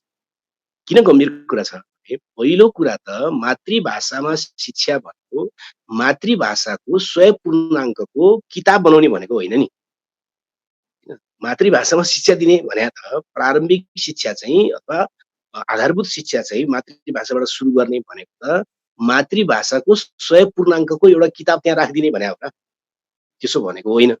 भने त के हो त भने एक कक्षाको पढाइको सम्पूर्ण भाषा नै त्यो मातृभाषा हुने भने, जस्तो कि तामाङ भाषालाई एक कक्षामा कुनै विद्यालयमा राखियो भने त्यो एक कक्षाको गणित पनि तामाङ भाषामा पढ्नु पर्यो 1 2 3 4 पढ्नु पर्यो भने त्यो अक्षरहरू इङ्ग्लिस होलान् नेपाली होलान् तर त्यसलाई पढाउने भाषा चाहिँ कुन बनाउने भन्दाखेरि तामाङ भाषा शिक्षकले तामाङ भाषामा पढाउने हैन ताकि विद्यार्थीले त्यसलाई ग्रहण गर्न सजिलो होस् भने अघि टङ्कजीले भनेको कुरा बिल्कुल ठिक छ त्यसमा कि मातृभाषामा पढाइ गर्ने भने त मातृभाषा मार्फत पढाइ गर्ने भने हो मातृभाषाको कोर्स पढाउने भने होइन नि पहिलो कुरो त संविधानले सोच्न खोजेको कुरा नै विकृत बनाइदियो यिनीहरूले अहिलेको सत्ताले त विकृत बनाइदियो मातृभाषामा पढाइ गर्ने भने त मातृभाषाको पाठ्यक्रम राख्ने भनेर परिभाषित गर्ने भयो यसले हामीले त 26 भाषामा पाठ्यक्रम बनाइसकेका छौँ भन्ने हैन यो कुरा नै गलत कुरा हो अब हुने के भयो त यथार्थमा चाहिँ परिणाममा के हुन्छ त अब ऐच्छिक गर्ने भनेपछि पनि हुन्छ के त भने पहिलादेखि नै नेपालमा पढ्न पाएको जाति र शिक्षकहरू र हेडमास्टरहरू र सञ्चालक समितिमा को छन् त सबभन्दा बढी भनेर हेर्यो भने अब घरमा रुद्री पाठ गर्नेहरूकै समुदायबाट बढी हुने कुरा भइहाल्यो किनकि जसले पढ्न पायो पहिला त्यो नि त शिक्षक भएको छ हैन जसले पढ्न पाए त्यही शिक्षक भएको छ जसले पढ्न पाए त्यही सञ्चालक समितिमा आउने भयो अब तिनीहरूले छनौट गर्ने भयो क्या अब यहाँ कुन मातृभाषा राख्ने छनौट गर्दाखेरि त स्वत नै अब हाम्रो समाज त कस्तो छ त भने एउटा जस्तो कि लिम्बूहरू चाहिँ एकदम बहुसङ्ख्या भएको ठाउँ छ भने त्यहाँ फेरि अलिकति राई पनि हुन्छ हैन अलिकति बाहुन पनि होला अलिकति दलित पनि होला त्यो त भइहाल्छ अलिकति मतलब एकदम पुरै अत्यधिक बहुसङ्ख्या भएको मात्र क्षेत्र त असाध्यै थोरै मात्रै भेटिन्छ अब त्यहाँ विवाद के हुने भयो त भने त्यहाँ राई पनि छ लिम्बू पनि छ अब छेत्री बाहुन पनि छ वा चाहिँ दलित पनि छ गुरुङ पनि छ भन्ने नाममा चाहिँ अब कुन चाहिँ मातृभाषा राख्ने त भनेर विवाद निकाल्ने र अब मातृभाषामा विवाद भयो कुन राख्ने विवाद भयो भनिसकेपछि अनि त्यसलाई अब यस्तो सट्टा भने छँदैछ भनेर संस्कृति हाल्छ त्यो राजनीति सुरु हुन्छ नि त्यहाँ त किनकि व्यवहारमा जाँदाखेरि त त्यो राजनीति सुरु हुन्छ कि सबभन्दा बढी राजनीति कहाँ लागु हुन्छ भने त त्यो त ओडामा गएपछि लागु हुन्छ नि सबभन्दा पहिला त त्यहाँ लागु हुन्छ त्यहाँदेखि यसको अर्को गाँठो फुकाउने कुरातिर छलफल छैन भाषा आयोगले गर्नुपर्ने काम त त्यो थियो नि त्यो के थियो त मातृभाषामा पढाइ गर्ने चाहिँ मान्नुहोस् एउटा विद्यालय वरपर स्थानीय निकायमा तामाङ पनि छ गुरुङ पनि छ मगर पनि छ खस नेपाली भाषा मातृभाषा भएको समुदाय पनि छ भए पनि त्यो क्षेत्रमा चाहिँ तामाङ बाहुल्यता छ अरूको जनसङ्ख्या भन्दा त्यो बढी छ भने अथवा एउटा नियम बनाएर कुन स्तरमा राख्ने भनेर भनेपछि त्यहाँ चाहिँ सबैले नै तामाङ भाषामा पढ्ने बनाउने भने हो नि द्वितीय भाषा हैन खस नेपाली हुनेको खस नेपाली भाषा पनि भइहाल्छ तर तामाङ भाषाको क्लासमा पनि बस्ने भने हो यसो गरेपछि पो त अनि त्यो भाषा अरू सबैको निम्ति चाहिँ तामाङको निम्ति मात्रै नभइकन अरू सबैको निम्ति त्यो भाषा समृद्ध अथवा त्यो भाषा सम्मान गर्न योग्य र त्यो भाषा चाहिँ जीवित रहने भने हो त्यो त यहाँ त मातृभाषामा पढाइ हुने भने त कता लान खोजिरहेको जस्तै पश्चिम बङ्गालमा पढ्न गयो भने त हिन्दी भाषीले पनि त पढ्न त्यहाँ त बङ्गाली भाषामा पढ्नुपर्छ हिन्दी भाषा पनि उसले जाने हुन्छ बङ्गाली भाषा उसले स्कुलमा पढ्छ तब न बङ्गाली भाषा चाहिँ त्यो ठाउँको निम्ति रक्षा हुन्छ र त्यस मार्फत त्यो सम्मानित हुन्छ त्यस मार्फत त्यो समुदाय पनि सोच्ने हुँदै जान्छ त्यसो यहाँ त मातृभाषामा शिक्षा लिने भने त के गर्न थाल्यो त भने एक त मातृभाषाको एउटा 100 फुल मार्कको चाहिँ एउटा पाठ्यक्रममा हालिदिने किताब हालिदिने भनेर भन्न थालियो अर्कोतिर के भन्न थालियो त भने मातृभाषामा पढाइ हुने भने चाहिँ जसको मातृभाषा हो त्यसले मात्रै त्यो मातृभाषा पढ्ने भन्ने अर्थ थाल्यो त्यसो भने त यो बहुभाषिक नीति भन्नेको त विकृत भइहाल्यो नि त्यो भनेकै होइन नि जसरी अहिले तामाङ भाषा मातृभाषा हुनेले पनि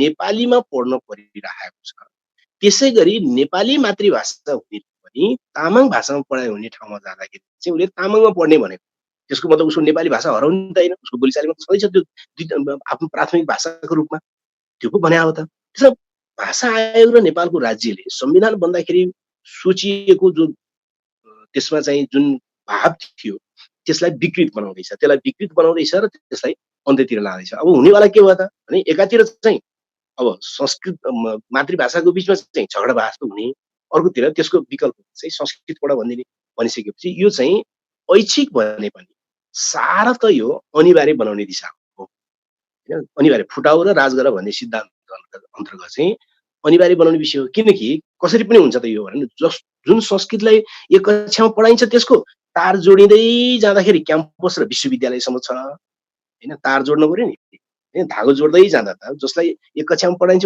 उसको चाहिँ विश्वविद्यालयसम्म छ अरू मातृभाषाको चाहिँ क्याम्पस पनि छैन भनिसकेपछि त स्वाभाविक रूपमा त्यो त क्रमशः अरूमाथि फेरि हस्तक्षेप गर्ने प्रक्रियाको रूपमा जान्छ र त्यो चाहिँ अनिवार्य बन्न पुग्छ। यो अनिवार्य बनाउने भनेको कुरा चाहिँ धेरै अर्थमा गलत कुरा भयो। अघि भाषाशास्त्री कुरा गर्दाखेरि टिकाजीले पनि भनिहाल्नुभयो कि सबभन्दा बढी जेमा बच्चाले चाहिँ ग्रहण गर्न सक्छ त्यहाँबाट सुरु गर्नुपर्छ भन्ने कुराको साथमा यहाँ नयाँ राजनीति चाहिँ के छ भने जसरी हुन्छ कुनै न कुनै नाममा चाहिँ हिन्दूकरणको प्रक्रियालाई अगाडि बढाउने भन्ने यो मलाई लाग्दछ फेरि अर्को प्रकारको हिन्दूकरणको प्रक्रियाको निम्ति ल्याइएको हो। अब म यसलाई एउटा कुरा मलाई सोध्न मन लाग्यो है, म सक्छु पहिला है एउटा कुरा सोध्न मन लाग्यो। मैले यो डिबेट यो गर्ने अङ्गुरजी अङ्गुर हरि सर एकछिन पक्नुस् न प्रेजेन्टेसन दिनुस् न पक्नुस् म सकिहाल्छु 1 मिनेटमै। त्यसकारणले गर्दाखेरि यो चाहिँ यसको राजनीतिको कोणबाट हेर्दाखेरि चाहिँ स्वाभाविक रूपमा यो हिन्दूकरणको प्रक्रियासँग नै यसको सम्बन्ध भएको हुनाले यो कुनै पनि अर्थमा नेपाली समाजको निम्ति राम्रो कुरा भएन। त्यो धर्मनिरपेक्षताको कोणबाट पनि राम्रो भएन, बहुभाषिक नीतिको कोणबाट पनि राम्रो भएन, र त्यो भर्खरका शिशुहरूको निम्ति बोझ थप्ने कोणबाट पनि राम्रो भएन, र चाहिँ सम्पूर्ण जनताबाट उठाएको राजस्वको अरबौं रुपियाँ चाहिँ त्यो प्रक्रियामा खर्च गर्ने कुराबाट पनि यो राम्रो भएन। कतैबाट पनि यो लोकतान्त्रिक वा जनप्रिय विषय भन्न सक्दैन। अब यहाँ थप कुरा चाहिँ यो एकदम छलफल गर्दै जाँदा जहिले पनि कहाँ आउने गर्छ भने यो साम्प्रदायिक रङतिर जाने गर्छ हैन। जस्तो कि केही क्षेत्रीय ब्राह्मण परिवारबाट आएकोहरूले चाहिँ अलिकति आफन्त जस्तो भाषा ठान्ने, हाम्रो हेप्यो जस्तो ठान्ने, जनजाति इत्यादिबाट आएको चाहिँ हामीलाई अर्काको भाषा लाद्नु खोज्यो भनेको छ भने त्यो कुरा छैन। मेरो विचारमा फेरि पनि यो सबै नेपालीहरूको सरकारको विषय हो। कसैले पनि अनावश्यक चिजमा त्यो ढङ्गले दबाव र खर्च गरिनु हुँदैन। बच्चाहरूलाई आफ्नो भाषामा पढ्न दिनुपर्छ र अहिलेको मूल आवश्यकता भनेको स्वाभाविक रूपमा खस नेपाली बाहेकका अन्य भाषाहरूलाई कुन स्तरसम्म कसरी कार्यकारी बनाउने, कसरी उनीहरूको रक्षा गर्ने पर्दछ। र अन्तिममा मैले यो बिट मार्दाखेरि म के भन्न चाहन्छु भन्दाखेरि यसको विरोध दृढतापूर्वक नगरिने हो भने, सङ्गठित रूपमा नगरिने हो भने चाहिँ उनीहरू नेपालको सत्ता र नेपालको सरकारको जो रवैया छ त्यो रवैयाको कारणले चाहिँ यो लागू गरिँदैन भनेर चाहिँ ढुक्क हुन सक्ने अवस्था छैन। मैले सकेँ। अरू केही प्रश्न छन् भने भन्नुहोस्। धेरै धेरै धन्यवाद राजनीतिक विश्लेषक आहुति ज्यूलाई। एकदम राजनीतिक कोणबाट आफ्नो विचार राखिदिनु भएकोमा सबैले हेर्नु भएको छ, सुन्नु भएको छ, देख्नु भएको छ। र जो साथीहरू यो जुमको यो संवादमा पार्टिसिपेसन सहभागी जनाउनका निमित्त लिमिटेसनको कारणले गर्दा हामीले चाहँदै पनि सबैलाई इन गर्न सकिरहेका छैनौँ।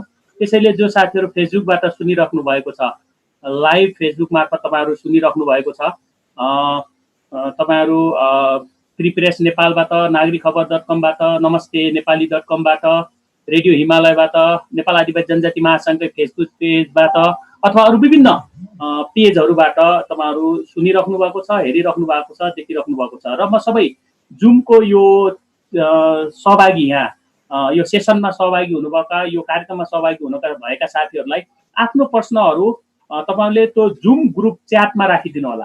हामी विनम्रतापूर्वक आग्रह गर्न चाहन्छौँ, जुम च्याट बक्समा राखिदिनु होला र हामीले म्युट गरिसकेपछि तपाईहरुले अनम्युट नगर्नु होला सकेसम्म, किनभने साउन्डहरु आउँछ, डिस्टर्बेन्सहरु आउँछ, प्रेजेन्टेसन प्रस्तुत गर्नेहरुलाई अलिकति डिस्टर्बेन्स हुन सक्छ। त्यसो भएको हुनाले यो कम्तीमा यो इथिक्समा चाहिँ रहिदिनका निमित्त हामी हार्दिक अनुरोध गर्दछौँ। केही प्रश्न छन् भने र प्रस्तुत गर्नुभएका आदरणीय शिक्षाकर्मी टिका भट्टराई अनि त्यसैगरी राजनीतिक विश्लेषक आदरणीय आहुति ज्यूलाई त्यो स्क्रोल गरेर तपाईहरुले क्वेशनहरु केही कुराहरु एड्रेस गर्ने कुराहरु हुन सक्छन्।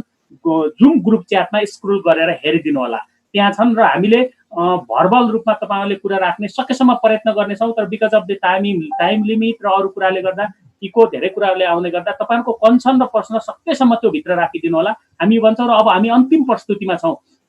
भाषाविद जो मातृभाषाको क्षेत्रमा, बहुभाषिक शिक्षाको क्षेत्रमा अथवा मातृभाषा आन्दोलनको क्षेत्रमा जोडिनु भएका हाम्रा अमृत योन्जन दाई उहाँ तयारी हुनुहुन्छ, उहाँको केही प्रेजेन्टेसनहरु पनि छ। म अमृत योन्जन दाईलाई म हार्दिक अनुरोध गर्दछु। प्लिज अमृत योन्जन तामाङ दाई। धन्यवाद हजुर खलोल हजुर। अनि स्क्रिन सेयर नगरिदिनु होला अरू विभिन्न अरू सहभागी ज्यूहरूले। अमृत योन्जन तामाङज्यूले मात्रै स्क्रिन सेयर गर्नुहुन्छ आफ्नो प्रस्तुतिको। Please Amrit Yonjan sir. मेरो सेयर हुन सकेको छैन है। भयो होला, हेर्नुहोस् त, हामीले दिएछौँ अहिले, मैले दिएको छु, हेर्नुहोस् त। दिएको छ रे यो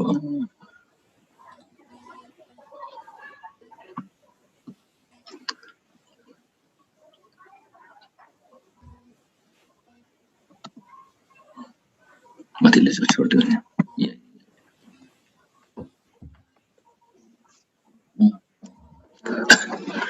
मैले सुरु गरेँ है, सबैलाई मैले अभिवादन गरेँ मैले। मेरो गोविन्दजी हजुर हजुर हजुर अमृत सर, त्यहाँ बेला बेलामा त्यहाँ विज्ञापन आउँदो रहेछ फ्रन्टमा, त्यो चाहिँ विज्ञापन चाहिँ रोक्न लगाउनुपर्छ साथीहरूलाई भन्ने लाग्यो मलाई। ल ल ल ल हुन्छ। सबै साथीहरूले कृपया त्यो चाहिँ छेउछाउको केही कुराहरू छ भने डिस्टर्बेन्स आउने छ भने अगाडि नै भिजुअलै देखाएर छ उनीहरूले कि, त्यो भिजुअल नदेखाउनुहोस् भन्न खोजेको मैले। ल भिजुअल पनि नदेखाउनुहोस्, त्यहाँ त्यो विभिन्न स्क्रिन सेयरहरू नगरिदिनुहोस् कृपया। हामी एकदम आयोजक सभाबाट हामी एकदम विनम्रपूर्वक आग्रह गरिरहेका छौँ। र योगेन्द्र सर कृपया त्यो जहाँ जहाँबाट साउन्ड आइरहेछ त्यसलाई कन्ट्रोल गरिदिनु होला। एकदम मैले सुरु गरेँ, मभन्दा अगाडिका दुईजना प्रवक्ताज्यूहरूले धेरै कुरा राम्रोसँग प्रश्न पारिसकेको हुनाले, विशेष गरी संस्कृत भाषाको बारेमा धेरै कुरा बाहिर आइसकेको हुनाले मलाई अब थोरै बोले हुन्छ भन्ने लागिरहेछ। म संविधानबाट सुरु गर्छु। मलाई चाहिँ जहिले पनि संविधान चाहिँ यो देशको समुदायको मान्छेको जे होस् जसको चाहिँ मलाई धर्मग्रन्थ जस्तै लाग्छ। यो धर्मग्रन्थै हो देशको लागि, राष्ट्रको लागि। अनि संविधानमा भएकै कुराहरू लागू गर्ने गराउने हो। मैले संविधानको धाराहरूमा हेर्दाखेरि के देखिन्छ भने जम्मा 7 वटा धारामा भाषाको बारेमा चर्चा भएको छ। उदाहरणको लागि धारा 7 र धारा 31 मा हामीलाई अलिकति काम लाग्ने कुराहरू छ बढी भाषाको। धारा 6, धारा 18, 32 र 51 चाहिँ सबैको लागि सामान्य विषय भयो। त्यो तामाङ भाषा या मगर भाषा राष्ट्र भाषा हुँदैमा के भयो त भन्ने अर्थ लाग्छ। त्यो त अनरारी पद जस्तो मात्रै भयो।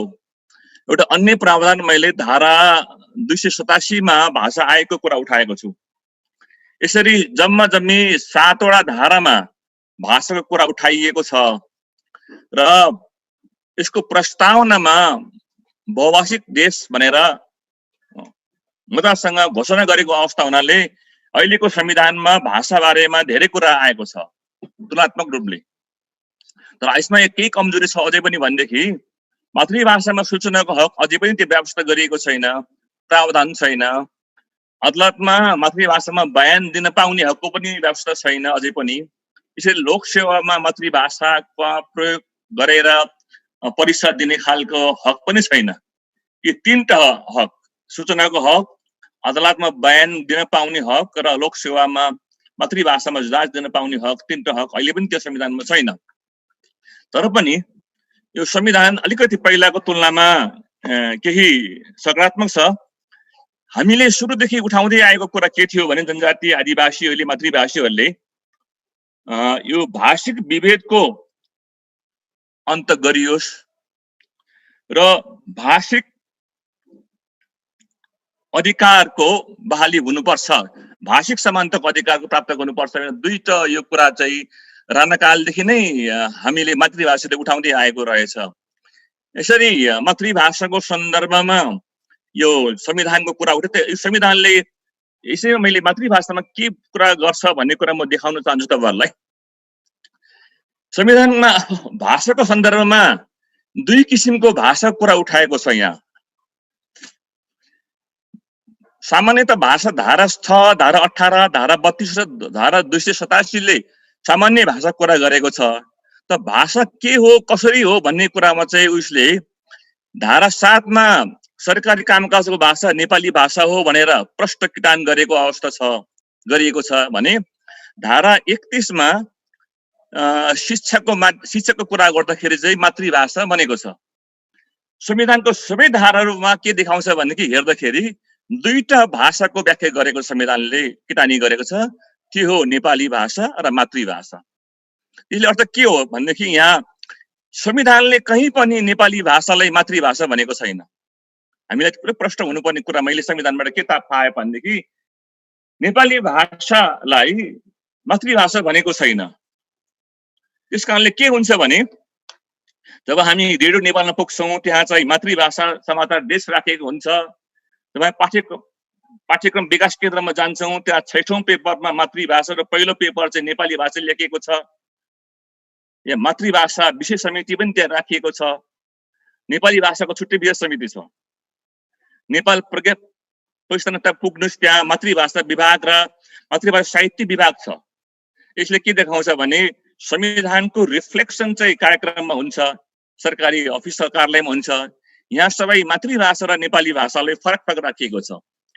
यहाँ तपाईँलाई एउटा देखाउँछु, यहाँ पाठ्यक्रमको ढाँचा हेर्नुहोस् 76 सालको पूर्णाङ्क 100 भनेर नेपाली भाषाको अङ्ग्रेजी भाषा र तल मातृभाषा लेखिएको छ। यसले के देखाउँछ भने नेपाली चाहिँ मातृभाषा होइन भन्ने नै देखाउने हो। यो मेरो व्याख्या हो। त्यसैले हामीले के बुझ्नु पर्यो भने संविधानले लेखेको कुरा चाहिँ नेपाली भाषा र मातृभाषा दुईटा भाषाको कुरा संविधानले गर्छ, अब तेस्रो भाषाको कुरा गर्दैन यसले। अब हामी आजदेखि के क्लियर हुनुपर्छ मातृभाषा र नेपाली भाषा फरक फरक हुन्। नेपाली भाषा स्ट्यान्डर्ड भनेको सरकारी कामकाजको भाषा हो, त्यो हाम्रो भाषा मातृभाषा भनेको शिक्षाको प्रयोग गर्ने भाषा मात्रै हो। यसले सरकारी कामकाज गर्न पाउँदैन। यदि प्रश्न भइसकेपछि धारा 7 ले पनि के देखाएको छ भने तपाईलाई प्रश्न पारिदिउँ, देवनागरी लिपिमा लेखिने नेपाली भाषा नेपालको सरकारी कामकाजको भाषा हुनेछ भनेर नेपालीलाई एउटा म्यान्डेट दिएको छ। यो काम गर है नेपाली भाषा भनेको छ। धारा 31 मा शिक्षाको हकमा चाहिँ नेपालमा बसोबास गर्ने प्रत्येक नेपाली समुदायलाई कानुन बमोजिम आफ्नो मातृभाषामा शिक्षा पाउने हक हुनेछ भनेको छ। मातृभाषाको लागि उसको म्यान्डेट चाहिँ शिक्षा पाउने हो, शिक्षा लिने हो भने नेपाली भाषाको म्यान्डेट चाहिँ के हो भने सरकारी कामकाज चलाउने भन्ने हो। यो दुईटा कुरा चाहिँ क्लियरली हाम्रो संविधानले व्याख्या गरेको छ। के हदमा यो ठिक पनि छ। अब म अगाडि जान्छु। यो संस्कृत भाषाको कुरा चाहिँ यसरी कुटाउनु पर्छ होला। मातृभाषा केलाई भनेको छ भने तपाई धारा 31 को शिक्षाको हक हेर्नुभयो भने नेपालमा बसोबास गर्ने प्रत्येक नेपाली समुदायलाई भनेछ। नेपाली समुदायलाई आफ्नो मातृभाषामा शिक्षा पाउने हक हुनेछ भनेछ। मातृभाषा हुनुको लागि नेपालको समुदाय हुनै पर्छ। समुदायको भाषा हो।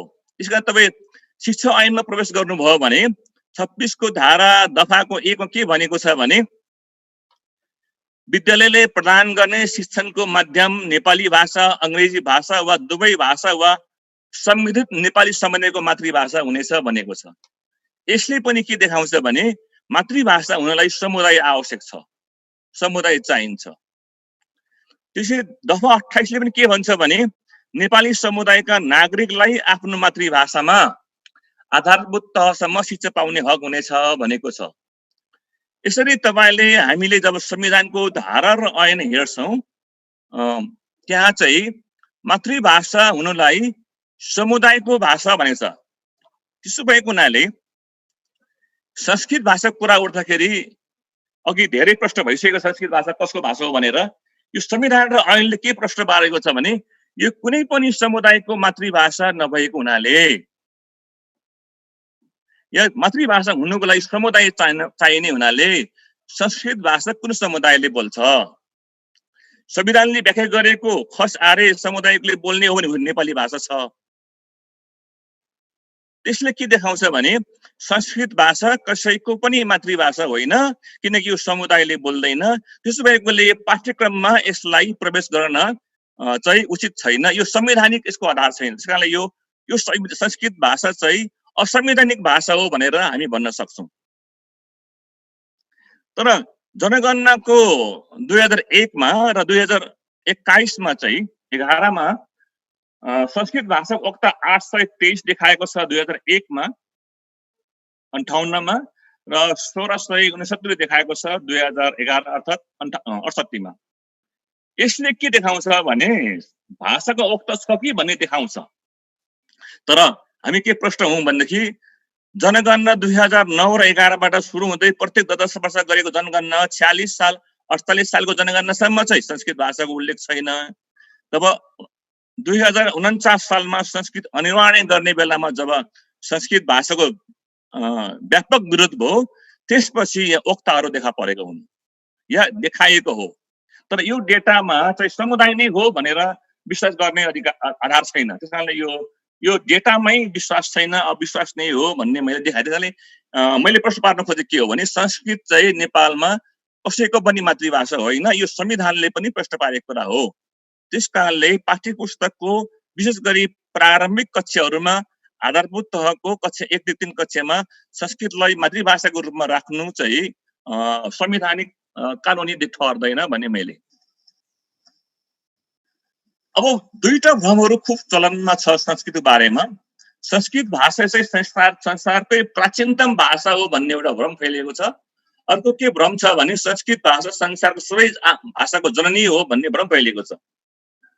तर वास्तवमा संस्कृत भाषा चाहिँ संसारको प्राचीनतम भाषा होइन भन्ने धेरै प्रमाणहरू छ।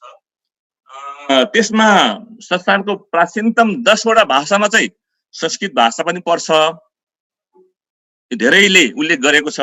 तर संस्कृत भाषा भन्दा अगाडि पनि नेपालमा भारतीय उपदेशमा उपमहादेशमा चाहिँ तमिल भाषाको कुरा छ। त्यहाँ पाली भाषा थियो, पहिला नै प्राकृत भाषा थियो र अशोकको पालामा सबै खालका उसका अभिलेखहरू चाहिँ प्राकृत भाषामा पाइएको छ, संस्कृत भाषामा पाइएको छैन। त्यस आधारले के देखाउँछ भनेदेखि संस्कृत भाषा चाहिँ तमिल भाषा, पाली भाषा र प्राकृत भाषा भन्दा पछिल्लो भाषा हो। यो प्राचीन भाषा हो, त प्राचीनतम भाषा होइन भनेर हामीले एउटा कन्क्लुजन पुग्न सक्छौं र त्यसरी हेर्नुपर्छ यसलाई। यस्ता खालका भ्रम प्रति हामी सचेत हुनैपर्छ। विशेष गरी यो जनजाति आदिवासी जनजाति महासंघले आयोजना गरेको गोष्ठीमा जनजाति आदिवासीहरू पनि धेरै भएको हुनाले हामीले चाहिँ प्रश्न बुझ्नुपर्ने कुरा के हो भने संस्कृत भाषा चाहिँ प्राचीनतम भाषा होइन, यो तेस्रो चौथो तहको भाषा हो भारतीय उपमहाद्वीपमा भनेर प्रश्न बुझ्नुपर्छ। अर्को के प्रश्न हुनुपर्छ भनेदेखि संस्कृत भाषा चाहिँ संसारको सबै भाषाको जननी हो भन्ने भ्रम छ। त्यो भ्रम पनि हामीले चिर्न सक्नुपर्छ। किनकि भाषाको आफ्नो भाषिक परिवार हुन्छ, विभिन्न भाषाको विभिन्न परिवारमा आबद्ध हुन्छन्। त्यो ओरिजिनको आधारमा, उत्पत्तिको आधारमा भाषालाई भाषाशास्त्रीहरूले परिवारमा गाँसेको हुन्छ। 147 भन्दा धेरै परिवारका भाषाहरू संसारमा बोलिन्छन् भन्ने पछिल्लो तथ्याङ्क छ। त्यस आधारमा र नेपालमै भन्ने हो भने पनि नेपालमा 4 किसिमको भाषा परिवार छ। संस्कृत भाषा भारोपेली परिवारको भाषा हो। यसले के भन्छ भने भारतदेखि युरोपसम्म बोलिने त्यो बेल्टमा बोल्ने भाषा यो एउटा भाषा हो। संस्कृत जस्तै हिन्दी नेपाली पनि हो भने तामाङ जस्तो भाषा चाहिँ भोट बर्मेली या सानो तिब्बतन चीन तिब्बती परिवारमा पर्दछ। यसरी परिवारै फरक भइसकेपछि सबैको जननी हो भनेर यो दाबी गर्नुपर्ने खासै आउँदछ छैन र कसैले दाबी गर्छ भनेदेखि यसलाई सुन्नुपर्छ भन्ने छैन। त्यसकारणले यो भोट बर्मेली परिवारको भाषाको जननी फरक हो, एस्ट्रोएसेटिक परिवारको जननी फरक छ, द्रविड परिवारको भाषाको फरक हो। त्यसो भएको हुनाले त्यसैले संस्कृत भाषाको बारेमा जुन भ्रम फैलाइरहेछ हामीलाई कि यो यसमा चाहिँ सबै भाषाको जननी हो, तर हुन सक्छ यो भोट भारोपेली परिवारको भाषाको जननी हुन सक्छ। तर अहिले संसारमा धेरै जस्तो किताब लेख्ने र धेरै जस्तो विद्वानहरू कहिलेकाहरू यो भारोपेली नै भएको हुनाले सबैले यस भाषालाई चाहिँ विशेष गरी युट्युबहरूमा हल्ला गर्ने गरेको हुनाले पनि नेपालले यसलाई प्रभावित भएको होला र यो भ्रम फैलेको होला। तर हामी के प्रश्न हुनुपर्छ भनेदेखि संस्कृत भाषा न संसारको प्राचीनतम भाषा हो, संस्कृत भाषा न संसारको सबै भाषाको जननी हो। तर के हो भने यो संस्कृत भाषा चाहिँ प्रष्ट रूपमा शास्त्रीय भाषा हो।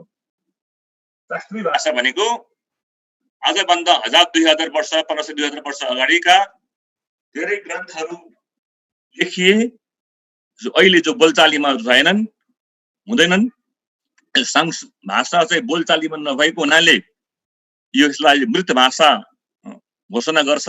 भाषाशास्त्रीको दृष्टिकोणमा जब दुईजना मान्छेले भाषामा कम्युनिकेट गर्दैन, बोलचाली गर्दैन भने त्यो भाषालाई मृत भाषा मानिन्छ।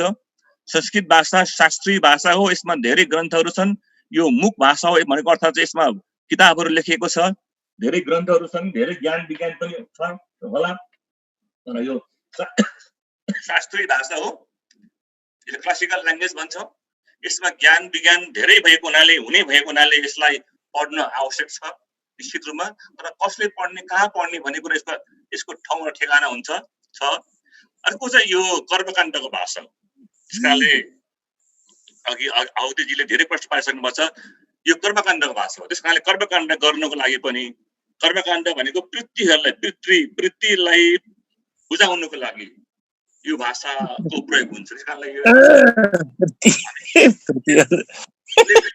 यो कर्मकाण्डको भाषा हो र यो संस्कृत भाषा शास्त्रीय भाषा हो भनेर त्यस कारणले हामीले पढ्नु पढाउनु चाहिँ यसको ठाउँ छ। म अलिक अगाडि बढेँ। मातृभाषामा शिक्षाको कानुनी व्यवस्थाको बारेमा केही साथीहरूले अघि प्रश्न उठाइरहेको थियो, सोधिरहनु भएको थियो। उसमा मातृभाषाको सम्बन्धमा चाहिँ यो अहिलेको संविधानले धेरै कुरा बोलेको छ। उदाहरणको लागि धारा 31मा शिक्षा सम्बन्धी हकमा भनेको छ नेपालमा बसोबास गर्ने प्रत्येक नेपाली समुदायलाई आफ्नो मातृभाषामा शिक्षा पाउने हक हुनेछ। यसरी मातृभाषामा शिक्षा पाउने हकको व्यवस्था गरेको छ र यो धारा 31को 1 मा चाहिँ आधारभूत तहसम्म भनेको छ। आधारभूत तह भनेको कक्षा 1 देखि 8 सम्मको हो। त्यसैले यहाँ प्रष्ट रूपमा मातृभाषामा शिक्षाको व्यवस्था गरेको छ। तपाईले यो शिक्षा ऐन पनि 75 मा हेर्नुस्, त्यहाँ के भन्छ भने विद्यालयले प्रदान गर्ने शिक्षणको माध्यम नेपाली भाषा, अंग्रेजी भाषा वा दुवै भाषा वा सम्बन्धित नेपाली समुदायको मातृभाषा हुन सक्नेछ भनेको छ। यसैले यहाँ ऐनले पनि मातृभाषामा शिक्षा कुरा उठाएको छ। त्यसैगरी मातृभाषी शिक्षा सम्बन्धी व्यवस्थाको दफा 18-28 मा शिक्षा ऐनले के भन्छ भने नागरिकलाई, नेपाली समुदायका नागरिकलाई आफ्नो मातृभाषामा आधारभूत तहसम्म वा माध्यमिक तहसम्म शिक्षा पाउने हक हुनेछ भनेको छ। यसरी यो शिक्षा ऐनको धारा दफा 28 ले त आधारभूत तहसम्म मात्रै होइन, माध्यमिक तहसम्म अर्थात् कक्षा 9 देखि कक्षा 12 सम्म पनि शिक्षा प्राप्त गर्न सकिन्छ भनेर तोकेको छ। यहाँ हामीले अलिक प्रश्न भन्ने कुरा के हो भने ऐनले व्यवस्था गरेको कुरा मातृभाषा विषयको रूपमा हो कि मातृभाषा माध्यमको रूपमा हो भन्ने छ। तर यो क्लियर प्रश्न हुनुपर्छ भनेदेखि मातृभाषामा शिक्षा मा भनेको चाहिँ माध्यम हुन्छ र मातृभाषा को भन्यो भने चाहिँ विषयको रूपमा हुन्छ। संविधानले प्रष्ट मातृभाषामा शिक्षा भनेर प्रष्ट उल्लेख गरेको अवस्था छ। शिक्षा ऐन पनि मा या दफा 26 को 1 मा त शिक्षणको माध्यम भाषै भनेर मातृभाषाको माध्यमबाट भन्ने नै प्रष्ट भएको छ। त्यसैगरी अझ यसलाई प्रष्ट नहोला भनेर यो शिक्षा ऐनको परिभाषामा मातृभाषामा शिक्षाको या यसलाई बोलचालीमा अलि व्यवहारमा चाहिँ बहुभाषिक शिक्षा पनि भनिन्छ, मल्टिलिङ्गुअल एजुकेसन भनिन्छ। मल्टिलिङ्गुअल एजुकेसन चाहिँ मातृभाषाको माध्यमबाट दिइने शिक्षा हो भनेर परिभाषा नै क्लियर गरेको अवस्था छ। त्यसकारणले त्यसो भएकोले प्रष्ट रूपमा मातृभाषाको माध्यमबाट शिक्षा दिनुपर्छ भनेर ऐन कानुनले व्यवस्था गरेको छ। तर के बुझ्नुपर्छ हामीले भनेदेखि अहिलेसम्म नेपाल सरकारले मातृभाषाको माध्यमबाट शिक्षा दिने प्रयास गरेन। उसले जहिले पनि संस्कृत यो संविधानको चाहिँ गलत व्याख्या गरेर मातृभाषामा भनेको शिक्षालाई चाहिँ मातृभाषाको शिक्षा भनियो, को बुझ्यो उसले अनि विषयको रूपमा दियो। यसरी संविधानको धारालाई कुल्चिएर व्याख्या गरेर माध्यममा पढाउनु पर्ने, माध्यमको रूपमा पढाउनु पर्ने शिक्षालाई चाहिँ विषयको शिक्षा बनाइदिएको छ। यसले के गरिदिन्छ भनेदेखि हामीलाई चाहिँ जबरजस्त रूपमा मातृभाषाको माध्यमबाट बालबालिकालाई पढ्नु नपाएर मातृभाषाको विषयको रूपमा पढ्ने व्यवस्था गरिदियो पाठ्यक्रम विकास केन्द्रले। विशेष गरी पाठ्यक्रम विकास केन्द्र यसमा धेरै दोषी छ। उसैले व्याख्या गरेको, हामीले पटक पटक संविधानको दायरा यस्तो छ भनेर भन्दाखेरि उहाँले हैन यसको व्याख्या त यस्तो हो नि अमृतजी भनेर उहाँहरूले विषयको रूपमा लानु भएको छ। यसरी मातृभाषाको माध्यमको शिक्षालाई विषय रूपमा बनाएर हाम्रो बालबालिका जो पुरै मातृभाषामा हुन्छन्, स्कुलको शिक्षकको भाषा बुझ्दैनन्, उसले कहिले पनि शिक्षकको भाषा बुझ्न सकेन र ऊ जहिले पनि स्कुल ड्रप आउटमा पुग्यो। शिक्षकको भाषा नबुझ्दाखेरि उसले स्कुल छोड्नु पर्यो। यस प्रकारले मातृभाषाको संविधानलाई नै गलत व्याख्या गर्ने मानिसहरू भनेको नेपाल सरकारका कर्मचारीहरू हुन्। हुन त आजभोलि उहाँलाई राष्ट्र सेवक भन्दो रहेछ, तर मैले चाहिँ मातृभाषाको सन्दर्भमा कुरा गर्दाखेरि राष्ट्र सेवक नभएर उहाँहरू कर्मचारी नै हुन् भन्ने चाहिँ मलाई लाग्छ। नेपाल सरकारको बहु शिक्षा कार्यान्वयनको ढाँचा जो आएको छ त्यसले प्रश्न के भनेको थियो भने ६६ मा प्री स्कुलमा शिशु कक्षामा शिक्षाको माध्यम स्थानीय मातृभाषा हुनेछ। कक्षा 1 देखि 3 सम्म भाषा विषय अंग्रेजी र नेपाली भाषा बाहेक सबै चाहिँ मातृभाषाको माध्यमबाट पढाउने भनेर व्याख्या गरेको अवस्था हो। कक्षा 4 सम्म चाहिँ शिक्षाको माध्यम मातृभाषा र सरकारी कामकाजको भाषा पनि हुने छनौटको थियो र 6 देखि 8 सम्मको आधारभूत शिक्षामा चाहिँ सरकारी कामकाजको भाषा र विद्यालय चाहेमा मातृभाषा पनि प्रयोग गर्न सकिने र अनौपचारिक शिक्षा मातृभाषामा दिने भएपछि एक प्रकारको कमिटमेन्ट शिक्षा मन्त्रालयबाट आएको हो ६६ मा। तर यसलाई चाहिँ कार्यान्वयनमा गरेको देखेन। अब के प्रश्न पारिदिउँ भने मातृभाषाको शिक्षा अझ म थोरै अन्तर्राष्ट्रिय कुराहरू गर्छु। सबैभन्दा महत्त्वपूर्ण विषय के छ भने बाल अधिकार सम्बन्धी महासन्धि 1989 यसमा प्रष्ट रूपमा भाषिक अल्पसंख्यकहरूलाई भाषिक समुदायलाई चाहिँ आफ्नो भाषामा भाषा प्रयोग गर्ने अधिकारबाट वञ्चित गर्न पाइने छैन भनेर यो चाइल्ड राइट कन्भेन्सन 1989 ले प्रष्ट रूपमा बाल बालिका अधिकारको कुरा उठाएको छ। तर यो महासन्धिलाई नेपालले 1990 अर्थात् 2047 सालमा हस्ताक्षर गर्यो। नेपाल पक्ष राष्ट्र बन्यो। तर यो धारा चाहिँ नेपालले लागू गर्न चाहेन, अहिलेसम्म लागू गरेको छैन। त्यसैले तपाईहरुले हेर्नुहोस् युएनड्रीमा पनि आफ्नो मातृभाषाको कुरा उठाइएको छ। तपाईहरुलाई थाहा भएको कुरा हो, सबैलाई थाहा भएको कुरा हो र आइएलओ 169 मा पनि ठाउँमै मातृभाषाको माध्यमबाट मातृभाषामा पढाउने मातृभाषाको विकास गर्ने कुरा उल्लेख गरेको कुरा हो। यसरी किन यो नेपालको संविधान ऐन कानुन र निर्देशिकाहरू साथसाथै अन्तर्राष्ट्रिय सन्धि महासन्धिले पनि किन मातृभाषा कुरा गर्छ त भन्ने कुरा उठ्छ। यसको उद्देश्य के रहेछ भने मातृभाषा भनेको चाहिँ बाल बालिकाले आमाको काखदेखि नै सिकेको भाषा हो। यसको अर्थ यो होइन कि आमा जुन जाति जुन थरको छ त्यही भाषा सिक्छ भन्ने होइन। त्यसकारणले संविधानले के भन्यो भनेदेखि समुदायले बोल्ने भाषा भन्यो। त्यसकारण समुदायले बोल्ने भाषा या बाल बालिकाले आफ्नो परिवेशबाट आमाको काख साथै परिवेशबाट जुन भाषा सिक्छ त्यो चाहिँ मातृभाषा हो। र आजभोलि भाषाशास्त्रीहरूले यसलाई चाहिँ फर्स्ट ल्याङ्ग्वेज पहिलो भाषा भन्ने गर्छ। बाल बालिकाले जुन भाषा पहिलो जान्दछ त्यो चाहिँ पहिलो भाषा हो, यो त्यो मातृभाषा पनि हो। यो भाषा चाहिँ जुन सरल हुन्छ, अर्थात् जसरी अघि टिका सरले अघि भनिसक्नु भएको थियो, बाल बालिकालाई स्वाभाविक रूपमा के भनिन्छ भने बच्चा जन्मिसकेपछि उसलाई पहिलो आहार भनेको आमाको दुध हो। त्यो पोषिलो पनि हुन्छ, सजिलो पनि हुन्छ, एन्टिबडी पनि हुन्छ। तर हाम्रो नेपाली परम्परा के छ भने 6 महिनापछि या 5 महिनापछि बाल बालिकालाई अन्नआहार भात खुवाउने चलन छ, पास्ने गर्न चलन छ। त्यसको अर्थ के हो भने 6 महिनापछि त्यो बालकलाई अब यो चाहिँ अरू ठोस आहार पनि खान सक्ने भयो भन्छ। त्यो दुध र त्यसको बीचमा लिटो खुवाउने चलन छ। तर बच्चालाई आमाको दुध त्यसपछि लिटो अन्य दुधहरू हुँदै अनि ठोस आहारतिर लाग्छ। त्यसै गरी भाषा पनि पहिले मातृभाषा, त्यसपछि दोस्रो भाषा अर्थात् सरकारी कामकाजको भाषा, तेस्रो विदेशी भाषा अर्थात् नेपालको सन्दर्भ अङ्ग्रेजी भाषा, चौथो चाहिँ क्लासिकल ल्याङ्ग्वेज शास्त्रीय भाषा संस्कृत संस्कृत चौथो भाषाको रूपमा शास्त्रीय भाषा हुन्छ अर्थात् उसलाई चाहिँ ठुलो कक्षामा ज्ञान गुणको भण्डार मानेको हुनाले यस्तो भाषालाई चाहिँ कक्षा 6 देखि या कक्षा 9 देखि प्रारम्भ गर्ने चलन छ। त्यसो भएकोले प्रारम्भिक शिक्षा मातृभाषामा हुनुपर्छ भन्ने संविधानको भनाइ। त्यसै गरी यो हेल्थ एजुकेसनले दिने कुराहरू त्यो हुन्।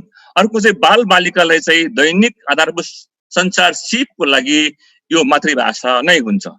उसले बिक्सको कल्प जो छ यो सञ्चार उसले आफ्नो मातृभाषामा गर्छ, उसको पहिलो भाषामा गर्छ। त्यसो भएको नि पहिलो भाषामा गर्ने भएकोले घरमा र विद्यालयको भाषा एउटै भएमा बाल बालिकाले सिकाइमा पहुँच वृद्धि हुन्छ, उसले छिटो सिक्छ, उसले रट्नु पर्दैन, उसले कण्ठ गर्नु पर्दैन, उसले बुझेर सिक्छ भन्ने धारणा छ। त्यस कारणले सञ्चार सिपमा त्यहाँ विकास हुन्छ।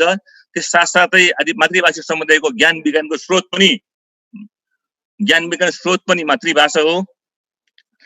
मातृभाषा समुदायको यो पुर्खौली भाषा हो, पुर्खौली सम्पदा हो। बाजे पराजुले पालादेखि बोल्दै आएको भाषा, त्यस कारणले उसको लागि चाहिँ हेरिटेज मानिन्छ। त्यस कारणले यो अहिले पछि त्यो ६३ सालको संविधानको क्रममा के थाहा पाइयो के बुझियो भने सबैले भनेदेखि मातृभाषा त पहिचान पनि रहेछ, पहिचान हो, भाषा पहिचान हो भनेर आएको छ। र यसमा चाहिँ मातृभाषाको वर्ल्ड भ्यू विश्व दृष्टिकोण हुन्छ। त्यस कारणले मातृभाषाको महत्त्व यसरी पनि छ। मातृभाषामा बाल बालिकाले पढाउँदाखेरि यो संविधानले व्यवस्था गरेको कुराहरूलाई चाहिँ बडो संविधान हुने, आमाको दुध जस्तै पोसिलो हुने, सुपाच्य हुने, विद्यालय छोड्ने दर घट्ने आदि थुप्रै कुराहरू चाहिँ यो मातृभाषाको बारेमा उल्लेख गरेको कुरा हो। मैले यो कुरालाई भएन अब मातृभाषाको कक्षा कसरी सुरु गर्ने भन्दाखेरि चाहिँ यसको शिक्षामा प्राय गरेर 4 किसिमको भाषा हुन्छ। अघि टीका भट्टराई सरले भनिसक्नु भएको छ। पहिलो भाषा, दोस्रो पहिलो भाषा भनेको बालबालिकाको मातृभाषा हो, त्यसपछि दोस्रो भाषा भनेको परिवेशको भाषा हो र साथसाथै सरकारी कामकाजको भाषा हो। नेपालको कन्टेक्स्टमा यो नेपाली भाषा हुनसक्छ, अन्तर्राष्ट्रिय भाषा हुन्छ, अन्तमा शास्त्रीय भाषा हुन्छ। यसरी नेपालमा यो क्रममा पनि पठन पाठन भइरहेको छ। पाठ्यक्रम विकास केन्द्रले तयारी गरेको सबै डकुमेन्टमा यो क्रममा मिलाएको पनि छ। संस्कृत भाषा कहाँको अहिले संस्कृत भाषाको कुराहरू अघि धेरै कुरा आइसकेको छ, मैले केही भन्नु पर्दैन। त्यही पनि यहाँ संस्कृत शिक्षामा गुरुकुल विद्याश्रममा वेद विद्याश्रममा पनि यो पठन पाठन भइरहेकै हो। कक्षा 9 दशम पढेको छ संस्कृत विश्वविद्यालय अनि धेरै विद्यापीठहरूमा यो पढाइरहेकै अवस्था छ। यो भाषामा पढाइ भएको छैन, यो भाषाको बारेमा चाहिँ सरकारको कम लगानी छ भनेको होइन। हामीले संस्कृत भाषाको विरोधमा कुरा उठाउन चाहिँ यो भाषालाई बाल बालिकालाई आधारभूत तहमा राखेर होइन, यसलाई चाहिँ उसको तह भनेको चाहिँ क्लासिकल ल्याङ्ग्वेजको तह, ज्ञान विज्ञानको तहमा राख्नुपर्छ भनेकै हो र सरकारले गरेको अवस्था पनि छ। अब भर्खर सूचना टिकास्थलले पनि देखाउनु भयो। मैले फरक ढङ्गले के देखाउनु खोजेँ भनेदेखि यो सूचनाले अरूमा कुरा भन्दिनँ, मात्र के देखाउँछ भने जम्मा 24वटा भाषामा पाठ्य पुस्तक बनेछ। तब हामी प्रश्न के हो भनेदेखि नेपाल अधिराज्य संविधान 47 सालमा जारी भएको थियो। त्यो संविधानले मातृभाषाको माध्यमबाट शिक्षा देऊ भनेर मातृभाषामा भनेको थियो, तर बठ्याइ के गर्यो भनेदेखि मातृभाषामा नदिएर विषयको कुरा सुरु गर्यो। त्यो कहिले सुरु गर्यो भनेदेखि 2054 सालमा पाठ्य पुस्तक तयार गर्यो मातृभाषामा। तब अहिले चाहिँ 2077 साल हो, यो 24 वर्षमा जम्मा 24वटा किताब तयार भएछन्। वर्षको एउटा किताब तयार गर्दो रहेछ पाठ्यक्रम विकास केन्द्रले। त्यो 120वटा भाषा। मैले 120 किन भनेदेखि अङ्ग्रेजी, संस्कृत र नेपालीको त अलरेडी किताब भयो भने 120वटा मातृभाषामा किताब तयार गर्नको लागि पाठ्यक्रम विकास केन्द्रलाई 120 वर्ष लाग्छ। त्यति बेला धेरै लोकोन्मुख भाषाहरूको अवस्था के होला? हामीले जब पाठ्य पुस्तकमा चाहिँ मातृभाषीहरूले मेरो भाषामा को लागि पाठ्य पुस्तक बनाइदिनु पर्यो भनेदेखि त्यहाँ चाहिँ अनुरोध हुन्छ र त्यो अनुरोधलाई चाहिँ 2 वर्ष अगाडिको अनुरोधलाई पाठ्यक्रम त्यो बजेटको व्यवस्था गरे पाठ्यक्रम ल्याउँदाखेरि वर्षमा एउटा भाषा ल्याइन्छ। त्यो लामो प्रोसेसबाट एउटा भाषाले मौका पाउँछ। यसरी मातृभाषाकोले पाउनुपर्ने मौका चाहिँ वर्षौं लाग्ने र संस्कृत भाषालाई कसरी मागै गर्न पर्ने, त्यहाँ कर्मचारी नै मिलेर काम गरिहाल्ने। मलाई लाग्छ संस्कृत भाषाको यो पाठ्यक्रम लागू गर्नेमा यो शिक्षा मन्त्री पनि त्यति जिम्मेवार छ जस्तो लाग्दैन मलाई। यो कसरी यो उपठ्याङ गरेर यो माथि पुग्छ त? जबकि पाठ्यक्रममा छैन, पाठ्य पुस्तकमा छैन, पाठ्यक्रमको ढाँचामा नभएको कुरा चाहिँ यो कसरी फेर आउँछ? यो चाहिँ संविधानलाई पनि नाक्न सक्ने क्षमता के हो भन्ने प्रश्न उठ्छ। नेपालको राष्ट्रपति र प्रधानमन्त्रीलाई पनि संविधानभित्र बस्नु पर्ने व्यवस्था छ, अवस्था छ, तर शिक्षाको रहेको कर्मचारीलाई चाहिँ यो संविधान नलाग्ने भन्ने चाहिँ कस्तो खालको व्यवस्था हो? यस बारेमा मातृभाषी समुदायले बडो चराको ढङ्गले बुझ्नु आवश्यक छ। यो ऐन कानुन व्यवस्था भएको कुरा होइन। त्यसरी मैले के कुरा उठाएँ भनेदेखि प्रष्ट रूपमा नेपालको अहिलेको संविधानले, नेपालको संविधान 2072ले र शिक्षा ऐनले मातृभाषामा शिक्षालाई ग्यारेन्टी गरेको छ। यो मौलिक हकमा राखेको छ। मातृभाषी बाल बालिकाले आफ्नो मातृभाषामा शिक्षा पाउनु उसको अधिकार हो।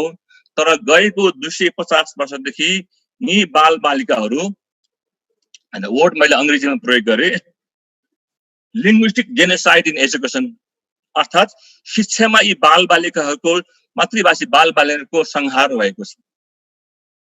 यस प्रकारको संहार पटक पटक भयो। तर अहिले गणतन्त्रात्मक देशको स्वरूप भएको बेलामा पनि, संहिता राज्यको व्यवस्था हुँदाखेरि पनि, स्थानीय तहलाई आधारभूत तहसम्मको शिक्षा, माध्यमिक तहसम्मको शिक्षाको अधिकार दिइसक्दाखेरि पनि पाठ्यक्रम विकास केन्द्र किन यसरी जागरिलो बन्छ? यो बडो सोचनीय प्रश्न छ। यो धेरै धेरै गम्भीर प्रश्न छ। तर हामीले के बुझ्न आवश्यक छ भने भाषा चाहिँ अधिकारको सोर्स अफ पावरको स्रोत भएको हुनाले यहाँ जहिले पनि भाषाको राजनीति हुन्छ। र अहिले पनि मातृभाषाको लागि यो राजनीति भएको छ। अहिले तपाईले यो 1 वर्ष यताको तपाईको आफ्नो परिवेशको कुरा हेर्नुभयो भने, 1-2 वर्षको परिवेश हेर्नुभयो भने नेपाली तामाङ यो मातृभाषालाई 3 प्रकारका चुनौतीहरू छन्, 3 प्रकारको आक्रमण भइरहेको छ। एउटा आक्रमण के हो भनेदेखि एक किसिमको विद्वानहरू के भन्छन् भने नेपाली भाषा त मर्न लागिसक्यो, अमृतजी या तपाईँहरूले पनि भन्नु होला, मातृभाषा के कुरा गर्ने भन्न खोजेको हो त्यो। अर्थात् नेपाली भाषाकै अवस्था बेहाल भइसक्यो भनेर एक प्रकारको गाली गर्ने एउटा ग्रुप छ, त्यसले चाहिँ मातृभाषाको निरुत्साहित गराउँछ। दोस्रो ग्रुप के छ भने भर्खर एउटा प्राडको इन्टरभ्यू आएको छ 1 हप्ताभित्र नै। उहाँ लगाएको कुरा के छ भने अब अंग्रेजी माध्यममा जाने हो, अंग्रेजी पढ्ने हो। मातृभाषा बाल बालिकाले, अभिभावकहरू आफ्नो बच्चालाई अंग्रेजी पढाउन चाहन्छन्, मातृभाषा बोल्दैनन्। यसरी यो अंग्रेजीको माध्यममा जाने, अंग्रेजी पढ्नुपर्छ क्लास 1 देखि नै भन्ने एउटा ग्रुप छ।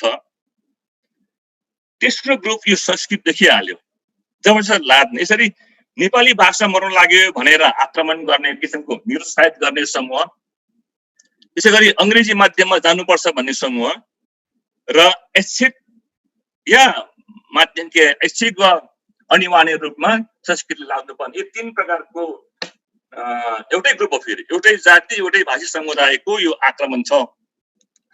उनीहरूले के भन्ने गर्छन् भने मातृभाषा बाल बालिकाहरू, अभिभावकहरू मातृभाषामा पढाउन चाहँदैनन् भन्छन्। त्यो त्यतिको आरोप लगाउँछ उनीहरूले। तर तपाईँहरूले बुझ्नुपर्ने कुरा के हो भने गएको लगभग राणाकालदेखि नै संस्कृत भाषा पढाउँदै आएको हो नेपालमा। गएको 200 वर्ष यता या 250 वर्ष यता आएको कुरामा हेर्दाखेरि संस्कृत भाषामा संस्कृतका विद्वान बनेर संस्कृत युनिभर्सिटीमा प्रोफेसर भएर ती बालबालिकाले आफ्नो बालबालिकाले संस्कृत भाषा, तीन बच्चा बालबालिकाले संस्कृत भाषा बोल्छ कि बोल्दैन? सरकारको त्यत्रो ठुलो लगानी भएको अवस्था छ। भयो गरिरहेको छ भने संस्कृतका प्रोफेसरको छोराछोरीहरूले संस्कृत भाषामा नबोल्नु नपढाउनु तर मातृभाषाको कुरा उठ्दाखेरि चाहिँ बोल्दैनन् भन्नु चाहिँ कहाँसम्मको न्याय कुरा उठ्छ यस्तै कुराहरू मूल रूपमा यसरी मैले तपाईँलाई के प्रश्न पारे छोटाउँ भनेदेखि नेपाली भाषा संविधान त मातृभाषा होइन प्रश्न भएको छ त्यस कारणले यसले अन्तर्राष्ट्रिय मातृभाषा दिवसहरूमा नेपाली भाषाले भाग लिनु चाहिँ हास्यास्पद हुन्छ संस्कृत भाषा पनि मातृभाषा होइन यसले कक्षा 1मै प्रवेश पाउने भनेर जो हुन्छ यो गैर संवैधानिक कुरा हो यो मातृभाषा नै होइन भन्ने प्रश्न भइसकेको छ त्यसैले मातृभाषाको लागि नेपालको संविधान ऐन कानुनले संविधान व्यवस्था भएको हुनाले यसको बारेमा हामी आजभोलिदेखि नै आजभोलि यही वर्षदेखि चाहिँ सबै क्षेत्रमा सबै ठाउँमा चाहिँ मातृभाषाको माध्यमबाटै विषयको होइन मातृभाषाको माध्यम भनेको चाहिँ एक्सेस टु नलेज ज्ञानमा पहुँच बढाउने हो यो माध्यम भनेको चाहिँ बालबालिकाले मातृभाषा सिकाउने तामाङको भाषाको माध्यम भनेको तामाङ भाषा बच्चाले सिकाउन खोजेको होइन सिकाउनु होइन यो किनकि भाषालाई बच्चालाई उसले चुज गर्न पाउनुपर्छ के पढ्ने हो त्यही कारण उसले तामाङ भाषा त माध्यम मात्रै हो उसले त्यहाँ ज्ञान विज्ञान पढ्छ सामाजिकदेखि विज्ञान सबै विषयहरू चाहिँ तामाङ भाषाको माध्यमबाट पढ्ने हो त्यसको अर्थ चाहिँ ज्ञानमा पहुँच बढाउने हो बच्चाले तामाङ भाषा पढेको होइन आफूले सिकेको जानेको सानोदेखि जानेको भाषाको माध्यमबाट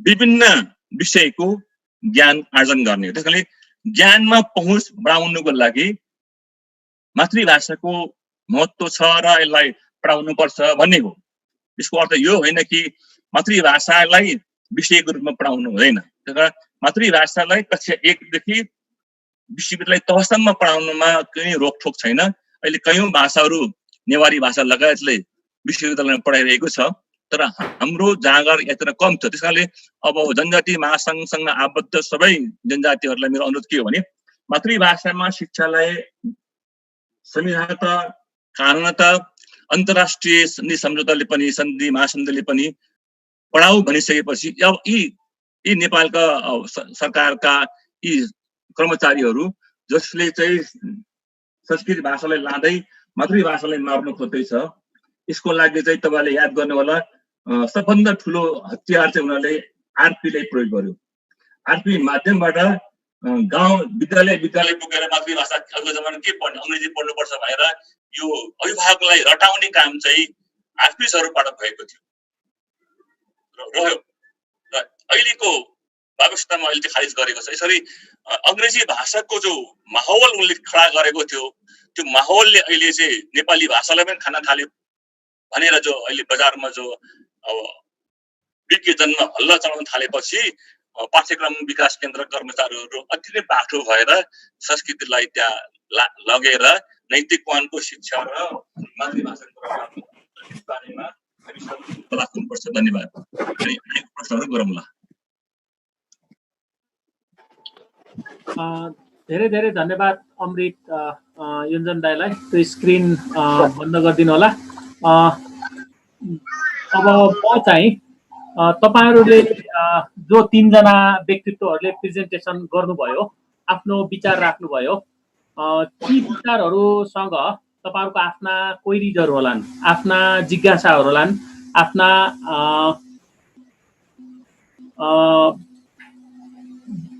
केही कन्सर्नहरु होलान् तर म सबैलाई यो समयको लिमिटेसन सबैले गर्दा मान्छे पनि अहिले 84 जनासम्म झरिसक्नु भएको छ त्यसैले म चाहिँ अब त्यहाँ च्याट बक्समा जो साथीहरुले केही प्रश्नहरु जेन्युइन प्रश्नहरु छन् भन्ने लाग्छ त्यो हेरिराख्नु भएको छ होला टीका भट्टराई सरले त्यहाँ रेस्पोन्स पनि गरिराख्नु भएको छ शिक्षाकर्मी जो अघि प्रेजेन्टेसन गर्नुभएको थियो आहुति दाइले पनि त्यो पक्कै हेरिराख्नु भएको छ होला हामीले एकदम अनुरोध गरेका थियौं आहुति दाइले पनि त्यो क्वेशनहरु के एक दुईटा क्वेशन आहुति दाइले पनि छ इन्डिकेटै गरेर त्यसलाई सम्बोधन गर्दिन म अब विशेष गरिकन हाइलाइट गर्दा अमृत दाइले पनि त्यो स्क्रोल गरेर हेरिदिनु होला त्यसपछि हामी अन्तिममा आइपुगेका छौं र त्यही कन्सर्नहरुलाई च्याट बक्समा भएका कन्सर्नहरुलाई दाइले रेस्पोन्स गर्नु नै छ तपाईहरुलाई बोल्ने चाहना होला 2 शब्द राख्ने कुराहरु होलान् केही कन्सर्नहरू भर्बली राखौँ भन्नेहरू होला नि, तर यो माध्यमलाई नै प्रयोग गरौँ। समय पनि गइसकेछ, हामीले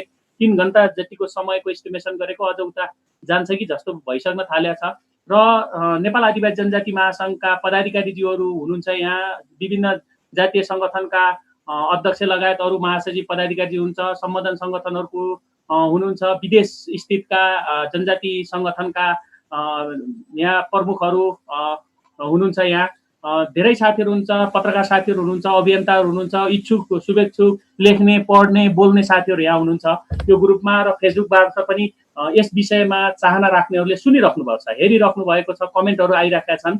त्यसैले म चाहिँ अब त्यसपछि अन्तिममा चाहिँ अध्यक्षज्यूले थ्याङ्क यू धन्यवाद भन्नुहुनेछ। त्यो प्रश्नहरू केही हाइलाइट गर्दाखेरि टिका सरले केही रेस्पोन्स त गर्नुभएको छ, तर पनि आहुति दाइले एउटा प्रश्न छ त्यहाँ एकदम इन्डिकेसनै गरेर आहुति दाइले पनि त्यो नोट गरिराख्नु नै भएको छ होला।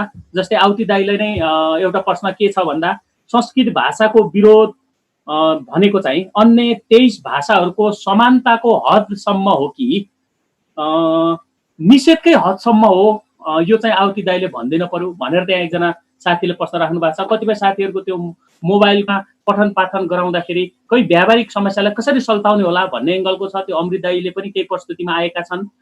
त्यसै गरिकन त्यहाँ चाहिँ संस्कृत भाषालाई तपाईँको शिक्षाबाट अथवा प्राथमिक आधारभूत तहको शिक्षाबाट हटाउनका निमित्त गोरेबहादुर खपाङ्गीले एउटा महत्त्वपूर्ण भूमिका निर्वाह गर्नुभएको थियो भनेर पनि त्यहाँ लाखाजीले राख्नु भएको छ। त्यसरी गणेशजीको एउटा जेन्युन प्रश्न छ, गणेशजीले तथ्याङ्क विभागले चाहिँ जो प्रश्नावली बनाएको छ 78मा हुन गइरहेको जनगणनामा, त्यसलाई हामीले कसरी बुझ्ने होला? त्यो प्रश्नावलीमै केही समस्या लाग्दैन अथवा त्यो एङ्गलले पनि पत्रकार कान्तिपुरका पत्रकार गणेश राईको छ। यी कुराहरू मैले प्रतिनिधिमूलक कुरा गरेँ, सबैलाई चाहँदै पनि अब म टिका भट्टराई सरसँग गएँ। मैले अब टिका भट्टराई सरलाई मैले यो फोरम दिएँ। टिका भट्टराई सर तपाईँको भिडियो अफ छ, सुन्नु भएको छ?